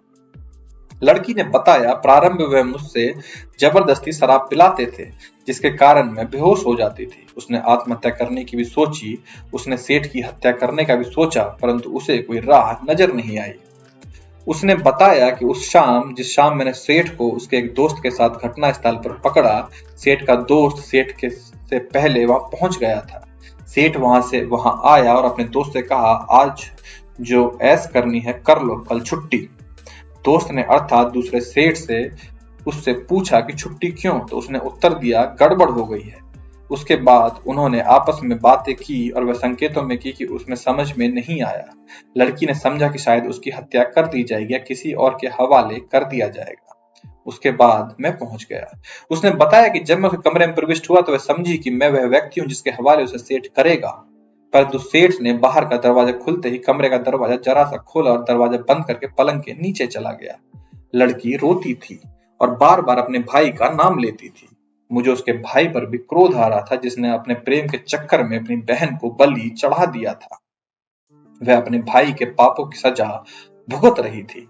दूसरे दिन इन दोनों सेठों का और उसके पहरेदारों का रिमांड लेना था। मैंने एएसआई से कहा कि तीनों को मजिस्ट्रेट के पास 7 दिन के रिमांड के लिए ले जाओ। एएसआई चला गया और फिर आकर बताया कि दोनों हथकड़ी नहीं लगवा रहे और रिश्वत दे रहे हैं कि 5-5 हजार रुपए ले लो, हथकड़ियां ना लगाओ। मैं उठा, हवालात के दरवाजे तक गया। 2 कांस्टेबल हथकड़ी लिए खड़े थे और सेठ बाहर नहीं आ रहे थे। मैंने हवालात का दरवाजा खुलवाया, हथकड़ी वाले कांस्टेबल को अंदर ले गया और सेठों से कहा, आगे आओ, दोनों हाथ आगे करो। एएसआई ने 4 कांस्टेबल और बुला लिए और ने कहा, अगर सीधे तरीके से हथकड़ियां नहीं पहनोगे तो जमीन पर लिटाकर हथकड़ी लगाकर घसीटकर कचहरी तक ले जाऊंगा। दोनों ने हाथ आगे कर दिए। उन्हें हथकड़ियां लगाकर बाहर निकाला गया। मैंने सावधानीवश एएसआई के साथ 2 के स्थान पर 4 कांस्टेबल भेज दिए। लगभग 1 घंटे के बाद एएसआई वापस आ गया। उसने बताया कि रास्ते में लोगों की भीड़ लग गई है। रिमांड लेकर निकले तो भीड़ ने नारे लगाने लगी, अंग्रेजी सरकार मुर्दाबाद। वह समझ रहे थे कि उन्हें किसी राजनीतिक कारण से गिरफ्तार किया गया है। उसके बाद मैंने सेंध की वारदात की या तफ्तीश की कि मुंशी की फोटो जो सेठ की बेटी की किताब से बरामद हुई थी वह निकाली। उसके पीछे उस फोटोग्राफर की दुकान की मोहर लगी थी जिसने उसे तस्वीर उतरवाई थी। मैंने तस्वीर उस दुकान पर भेज दी और कहा कि यदि उसका नेगेटिव सुरक्षित हो तो 8 कॉपियां शाम से पहले तैयार कर दे। शाम तक मुझे 8 कॉपियां मिल गई। मैंने अगले दिन हेडक्वार्टर को यह तस्वीरें भेजकर कहा कि आरोपी आगरा में है और सेंध की घटना में वांटेड है। आगरा पुलिस ने कहा जाए कि उसे तलाश करे। उस जमाने में पुलिस की व्यवस्था बहुत सही थी। 10वें दिन मुझे सूचना मिली कि आरोपी को गिरफ्तार कर लिया गया है। मैंने जवाब दिया कि उसे वहीं रहने दिया जाए, मैं अपने घर की तलाशी लेकर आऊंगा। इन 10 दिनों में सेठों ने अपनी जमानत याचिका दायर की जो कि रद्द हो गई। 7 दिन का रिमांड समाप्त हो चुका था और मैंने अधिक रिमांड नहीं लिया क्योंकि मुझे उसकी आवश्यकता नहीं थी। उन्हें जुडिशियल हवालात जेल भेज दिया गया, जहां जाकर 8वें दिन उन्हें जमानत पर रिहा कर दिया गया। मैं आगरा गया। मुसलमान मुंशी थाने की हवालात में बंद था। मैंने तस्वीर से उसका चेहरा मिलाया, नाम पूछा, बाप का नाम पूछा और विश्वास कर लिया कि यही मुंशी है। उसने वहां दुकान खोल ली थी, वह उसी दुकान से गिरफ्तार किया गया था। मैंने कानून के मुताबिक उसके घर की तलाशी ली। सेठ की बेटी विमला घर में थी। बहुत सुंदर लड़की थी। मैं जब वहां के थानेदार के साथ उसके घर में प्रविष्ट हुआ और उसने मुंशी की हथकड़ी में देखा तो उसका रंग उड़ गया। मैंने उससे पूछा, तुम्हारा नाम विमला है? नहीं, उसने उत्तर दिया। अब मेरा नाम शकीला है। मुसलमान हो गई हो? हाँ। सेठ की बेटी हो? हाँ, उसने कहा। अब इस मुंशी की पत्नी हो। मैंने दोनों से कहा, मैं तुम्हें जैसा कहूं वैसा करो, मुझे परेशान करोगे तो तुम्हें बहुत परेशान उठानी पड़ेगी। सेठ के घर से जितना माल निकाला है वह खुद ही निकाल दो। मैंने मुंशी से कहा, अब तुम्हारी हेरा फेरी बेकार है, तुम्हारा एक साथी पकड़ा गया, प्रमाण मिल गया है। कौन सा साथी? मुंशी ने पूछा। जिसका कंधा ईंट के कोने से कट गया था। मैंने कहा, उसका नाम बताऊं? अंदर चलिए, मुंशी ने कहा। फिर अपनी पत्नी को संकेत से बुलाया और कहा, ट्रंक खोल दो। विमला ने गहने और रेशमी कपड़े निकाल दिए। गहने एक कपड़े में बंधे हुए थे। उनके डिब्बे यह लोग मकान के बाहर फेंक आए थे। नकदी केवल 11,000 मिली। मुंशी ने बताया कि 36,000 थी। उसमें से 15,000 दुकान में लगा दिए और बाकी भागीदारों को दे दिए। मैंने चैन की सांस ली। मुंशी मेरा काम आसान कर दिया था। मैंने तलाशी की कार्रवाई पूरी की और वहां के 2 गवाहों के बरामदगी पर हस्ताक्षर लिया और विमला को भी हिरासत में ले लिया, क्योंकि माल उसके कब्जे से बरामद हुआ था। यदि वह सेठ की बेटी ना होती, यानी सेंध वाले घर की सदस्य ना होती, तो उसकी गिरफ्तारी का कोई औचित्य नहीं था। मैंने उसे अपराध के सहयोग में आरोप में हिरासत में लिया था। रेलगाड़ी में मैंने एक छोटा कंपार्टमेंट खाली करा लिया, क्योंकि मेरे साथ आरोपी थे। यात्रा 6-7 घंटों की थी। मेरे साथ 2 कांस्टेबल थे। गाड़ी चली तो मैंने मुंशी और विमला को अपने पास बैठा लिया। विमला के आंसू बह रहे थे। मुंशी ने कहा, आपको पता नहीं कि सेठ ने मेरी बहन को अगवा कर लिया है। आपसे पहले जो थानेदार था उसने मुझे अपमानित करके थाने से बाहर निकाल दिया। तुम्हारी बहन को मैंने बरामद कर लिया है, मैंने कहा। उसके बयान मजिस्ट्रेट के सामने हो गए हैं। सेठ को और सेठ के सारे साथी को गिरफ्तार कर लिया गया है। उसके साथ एक और आरोपी पकड़ रखा है। वह सब जेल में है। थानेदार सस्पेंड हो चुका है और उसके विरुद्ध विभागीय कार्रवाई हो रही है, और यह केवल मेरे प्रयास का परिणाम है। मैंने विमला से पूछा, अपने पिता के संबंध में तुम्हारी क्या राय है? मैं कहती हूं कि उसे कल मरना हो तो अभी मर जाए। उस शराबी ने मेरी मां को हमेशा परेशान रखा है, फिर इसकी बहन को अगवा कराया। आपको मेरी बहन का सुराग कैसे मिला? मुंशी ने पूछा। मैं आपकी बात पर विश्वास नहीं कर सकता। इस पर तो मैं विश्वास कर ही नहीं सकता कि आपने सेठ को गिरफ्तार कर लिया। मैंने उसे उसकी बहन का नाम बताया, दोनों निशानियां बताई। सारांश यह है कि मैंने उसे विश्वास दिला दिया कि उसकी बहन को मैं बरामद कर चुका हूं। मैंने उसे सेंध की सारी कार्रवाई सुनाई जो मैं कर चुका था। फिर मैंने मुंशी से कहा कि मुझे सारा माजरा विस्तार पूर्वक बताओ। उसने जो कहानी सुनाई वह संक्षेप में इस प्रकार है। वह सेठ का मुंशी था, उसके घर जाया करता था। सेठ के बच्चे बड़े हुए तो वह शाम के समय उन्हें पढ़ाने के लिए जाने लगा। सेठ की बेटी विमला उसे पसंद करने लगी। उसके प्रेम की बेल बढ़ने लगी। फिर वह दिन आया जब सेठ और सेठानी ने उन्हें पकड़ लिया। मुंशी को सेठ ने नौकरी से ना निकाला। उसके मन में प्रतिशोध की ज्वाला उत्पन्न हो गई। उसने मुंशी से कहा कि वह माफी मांग ले तो उसे नौकरी से नहीं निकाला जाएगा। मुंशी ने माफी मांग ली। 2 दिन पश्चात मुंशी शाम को अपने घर गया तो वहां ताला लगा हुआ था। उसने अड़ोस पड़ोस में अपनी बहन को ढूंढा, वह कहीं भी ना मिली। मोहल्ले के एक व्यक्ति ने उसे बताया कि उसने सेठ के नौकर को उसके घर में प्रविष्ट होते देखा था। एक औरत ने उसे बताया कि उसने लड़की को बाहर ताला लगाते देखा था और उससे पूछा था कि कहां जा रही है, तो उसने बताया कि भाई ने सेठ के घर बुलाया है। मुंशी सेठ के घर चला गया। सेठ घर पर नहीं था। उसने सेठानी और उसकी बेटी विमला को बताया कि उसकी बहन लापता है और मोहल्ले के लोगों ने बताया है कि उसका नौकर उसे अपने साथ ले गया। नौकर से पूछा तो उसने अभिज्ञता प्रकट की। मुंशी ने मुझे बताया कि नौकर का हाव भाव बता रहा था कि वह झूठ बोल रहा है। सेठानी ने चुप्पी साध ली। विमला ने गुस्से में अपने पिता के विरुद्ध 2-4 बातें की। सेठानी पहले ही सेठ के दुर्व्यवहार से तंग थी। मुंशी ने नौकर को बाहर ले जाकर डराया धमकाया और कहा कि वह उसकी हत्या कर देगा। नौकर डर गया। उसने मुंशी को बता दिया और कहा कि तुम्हारी बहन के साथ कोई संबंध नहीं है। सेठ ने उसे गायब कराया है, मुझे नहीं पता कि वह कहाँ है। मुंशी ने अंदर जाकर सेठानी और विमला को यह बताया कि नौकर ने क्या रहस्योद्घाटन किया है। मुंशी सेठ के पास चला गया। सेठ ने मुंशी से कहा, अब तुम समझ जाओगे कि दूसरों की बेटियों को खराब करने का परिणाम क्या होता है। ढूंढो अपनी बहन को। मुंशी थाने गया। थानेदार ने भी उसे भगा दिया। वह फिर सेठ की दुकान पर गया और उन दोनों में गर्मा गर्मी हुई, जिसके बाद सेठ ने उसे नौकरी से निकाल दिया। मुंशी ने उसे धमकी दी और चला गया। वह सेठ के घर गया। सेठानी घर पर नहीं थी। मुंशी ने विमला को बताया कि उसके साथ थाने में क्या हुआ और सेठ ने उसे क्या कहा है। विमला भड़क उठी। उसने मुंशी से कहा कि वह जानती है कि उसके बाप ने मुंशी की बहन को प्रतिशोध में किडनैप कराया है। फिर कुछ विचार के बाद उसने कहा कि कल एक स्थान पर मिलो। अगले दिन मुंशी और विमला के घर से कुछ दूर मुलाकात हुई। विमला ने मुंशी को बताया कि रात उसने और उसके माँ ने सेठ से कहा कि मुंशी की बहन को उसने खुद ने अगवा कराया है, उसे घर भेज दें।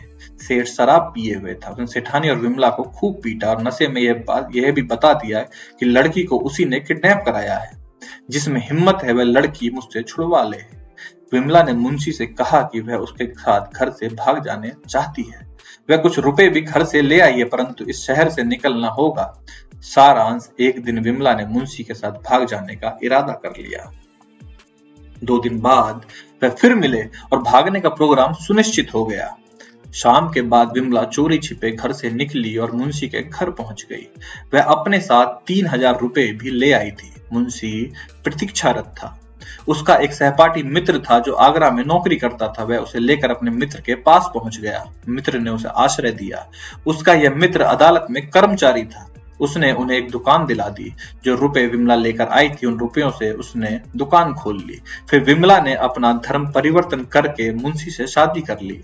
उसने मजिस्ट्रेट के सामने भी बयान दिया कि वह बालिग है और अपनी इच्छा से इस व्यक्ति के साथ आई है और अपनी इच्छा से इस्लाम धर्म स्वीकार करके उसके साथ शादी कर रही है। मुंशी 2 बार अपने घर गया। वहां ताला लगा हुआ था। उसके अंदर प्रतिशोध की आग भड़क उठी। एक दिन उसने विमला से कहा कि उसे उसके पिता से बदला लेना है। विमला ने कहा कि उसके पिता को अपने माल दौलत पर बहुत घमंड है, इसलिए उसका माल उड़ाया जाए। विमला ने उसे बता दिया कि माल कहाँ रखा है। उसके बाद मुंशी शहर में गया और अपने अपराधी मित्रों से मिलकर उसने 2 व्यक्ति अपने साथ तैयार कर लिए, जिनसे वह था जिसका कंधा घायल हो गया था और मेरी हवालात में बंद था। वह सेंध के कार्य से परिचित था। उसके शहर से 6 मील दूर एक और सेंध लगाने वाला बुला लिया, जो कि सेंध लगाने में पारंगत था। घटना के समय मुंशी उनके साथ था। सेंध लगाई गई। मुंशी उनके साथ अंदर गया और वही ट्रंक और अटैची केस उठाया, जिसके संबंध में विमला ने उन्हें बताया। रात का लगभग 2:30 बजे का समय था। पहला व्यक्ति जो अंदर गया वह घायल आरोपी था। ईंट के कोने ने उसका कंधा चीर दिया। वह पीछे हटा और सलाख मारकर कोना तोड़ दिया। यह वही कोना था जो मैंने घटनास्थल से उठाया था। वह पीछे हटा और सलाख मारकर कोना तोड़ दिया। आरोपी को पकड़ा था। ट्रंक और अटैची केस बाहर लाकर उन्होंने नकदी, गहने, कपड़े अटैची केस में डाले, गहनों के डब्बे फेंक दिए। दोनों आरोपियों ने अपना अपना हिस्सा वसूल किया और मुंशी अटैची केस उठाकर रेलवे स्टेशन पहुंच गया। मुंशी आगरा पहुंचा। विमला उसे देखकर बहुत प्रसन्न हुई। दूसरे दिन मुंशी ने बहुत सा माल खरीद कर दुकान में भर लिया। मुंशी ने अपने दोनों पत्रों का भी उल्लेख किया और बताया कि पहला पत्र पोस्ट करने के कुछ दिनों बाद वह रात के समय अपने शहर गया और घर जाकर देखा कि उसकी बहन आ गई है या नहीं। फिर उसने दूसरा पत्र लिखा और उसके पश्चात यह घटना की। उसने कहा, उसके बाद मेरा प्रोग्राम यह था कि सेठ के घर को आग लगा दूंगा और उसके बाद सेठ की हत्या करने का प्रोग्राम था। यह दोनों सेंध के आरोपी थे। मैं इन्हें छोड़ नहीं सकता था। मैंने उन्हें 7 दिन के रिमांड पर हवालात में रखा। उसके पश्चात बयान के लिए मजिस्ट्रेट के सामने ले गया। मुंशी बहुत होशियार व्यक्ति था। मजिस्ट्रेट के सामने जाकर वह गिर गया और बेहोश हो गया। दूसरा आरोपी सर पकड़कर बैठ गया और विमला ने रोना शुरू कर दिया और मजिस्ट्रेट को ऐसा दर्शाया कि पुलिस ने उन्हें टॉर्चर किया है। मुंशी 5 मिनट बाद होश में आ गया। मजिस्ट्रेट उन्हें चैम्बर में ले गया। मैंने कांस्टेबलों के साथ बाहर प्रतीक्षा करता रहा। आधे घंटे बाद मजिस्ट्रेट ने आकर मुझे सूचना दी, आरोपियों को मैं जेल भेज रहा हूँ। इकबाल यह बयान नहीं हो रहा। मुझे ऐसे ही कुछ आशा थी। तीनों जेल चले गए। वहां जेल से जेलर द्वारा उन्होंने वकील किया। उन्होंने तीनों की जमानत की याचिका दायर की। मैंने विरोध नहीं किया। तीनों जमानत पर रिहा हो गए। अंततः इंसाफ हुआ। केस कोर्ट में गया। गवाहियां प्रस्तुत हुई। बेटी की ओर से वकील ने सेठ पर जिस जिरह प्रारंभ की और वह इतना अधिक शर्मिंदा हुआ कि एक बार तो सेठ ने चिल्लाकर मजिस्ट्रेट से कहा, मैं यह अपमान सहन नहीं कर सकता, ऐसे किसी प्रश्न का उत्तर नहीं दूंगा, परंतु उसे उत्तर देने पड़े। सेठ के विरुद्ध जो आरोप थे उसमें बलात्कार का भी आरोप था। डॉक्टर की रिपोर्ट के अनुसार लड़की जब उसके पास लाई गई तो कुछ देर पहले उसके साथ बलात्कार किया गया था और यह बलात्कार सेठ ने किया था। उसके विरुद्ध मुकदमा बहुत मजबूत था। अंत में विमला का बयान हुआ। जब उसका बयान हुआ तो मैं कांप गया। बेटी ने बाप के विरुद्ध ऐसी ऐसी बातें की कि मजिस्ट्रेट ने भी दांतों तले उंगली दबा ली। उसने यह भी कहा कि मेरा बाप मेरी माँ के साथ बहुत दुर्व्यवहार करता था, उसे खर्च के लिए कोई पैसे नहीं देता था। मैं उसकी बेटी हूं, अपने घर में पूरी तरह परिचित थी। मेरा बाप घर में कोई पैसे नहीं रखता था। हमारे घर में इतनी रकम कभी आई ही नहीं जितनी यह बताता है कि चोरी हुई है। इसे मेरी माँ के बजाय घर के नौकरों पर विश्वास था। वह उसे घर का खर्च दिया करता था। यही वह नौकर है जिसने मेरे पति की बहन धोखे से अपहरण करके उसी के हवाले की थी। मुझे अपने पति से प्रेम है या नहीं है यह अलग मामला है। मैं घर में अपने पिता की करतूत और अत्याचार से तंग होकर भागी थी। मजिस्ट्रेट ने पूछा, क्या शादी से पहले आरोपी के साथ तुम्हारे अवैध संबंध थे? जी हाँ, विमला ने उत्तर दिया और कहा, पिता ने एक बार हमें रंगे हाथों पकड़ दिया। उसका प्रतिशोध लेने के लिए उसने मेरे पति के बहन को अपहरण कराया और अब इंस्पेक्टर को रिश्वत देकर हम दोनों को आगरा से गिरफ्तार कराया है। अदालत में जो कुछ हुआ वह भी इतना दिलचस्प और सनसनीखेज था कि मैं उस पर पूरी किताब लिख सकता हूँ। मजिस्ट्रेट ऐसा चकराया कि उसने केस सेशन के सुपुर्द कर दिया। वहां भी वही हंगामे हुए। अंततः सेशन जज ने तीनों आरोपियों को, मुंशी, विमला और घायल आरोपी को बरी कर दिया। निर्णय में जज ने मेरे विरुद्ध भी हल्के से रिमार्क्स लिखे। इस केस के साथ दोनों सेठों के विरुद्ध मुंशी की बहन का केस चल रहा था। इस केस की सफलता के लिए मैंने बहुत भेजा खपाया था। इस केस की सेशन कोर्ट में गया। 3 महीने बाद विमला के बाप को 3 धाराओं के अंतर्गत सजा सुनाई गई। अपहरण 3 साल, बलात्कार 5 साल, अवैध रूप से बंदी बनाना 3 साल। और विशेष बात यह हुई कि जज ने लिखा कि ये सजाएं एक दूसरे के बाद आरंभ होंगी। सामान्यतः सजाएं इकट्ठी शुरू होती हैं, परंतु सेठ 11 साल के लिए अंदर चला गया। दूसरा सेठ 2 साल के लिए अंदर हुआ। पहरेदार और नौकर को 2-2 साल की सजा हुई। उन्होंने अपील की जो हाई कोर्ट ने निरस्त कर दी। पहले वाले इंस्पेक्टर के विरुद्ध विभागीय कार्रवाई हुई और उसको नौकरी से निकाल दिया गया।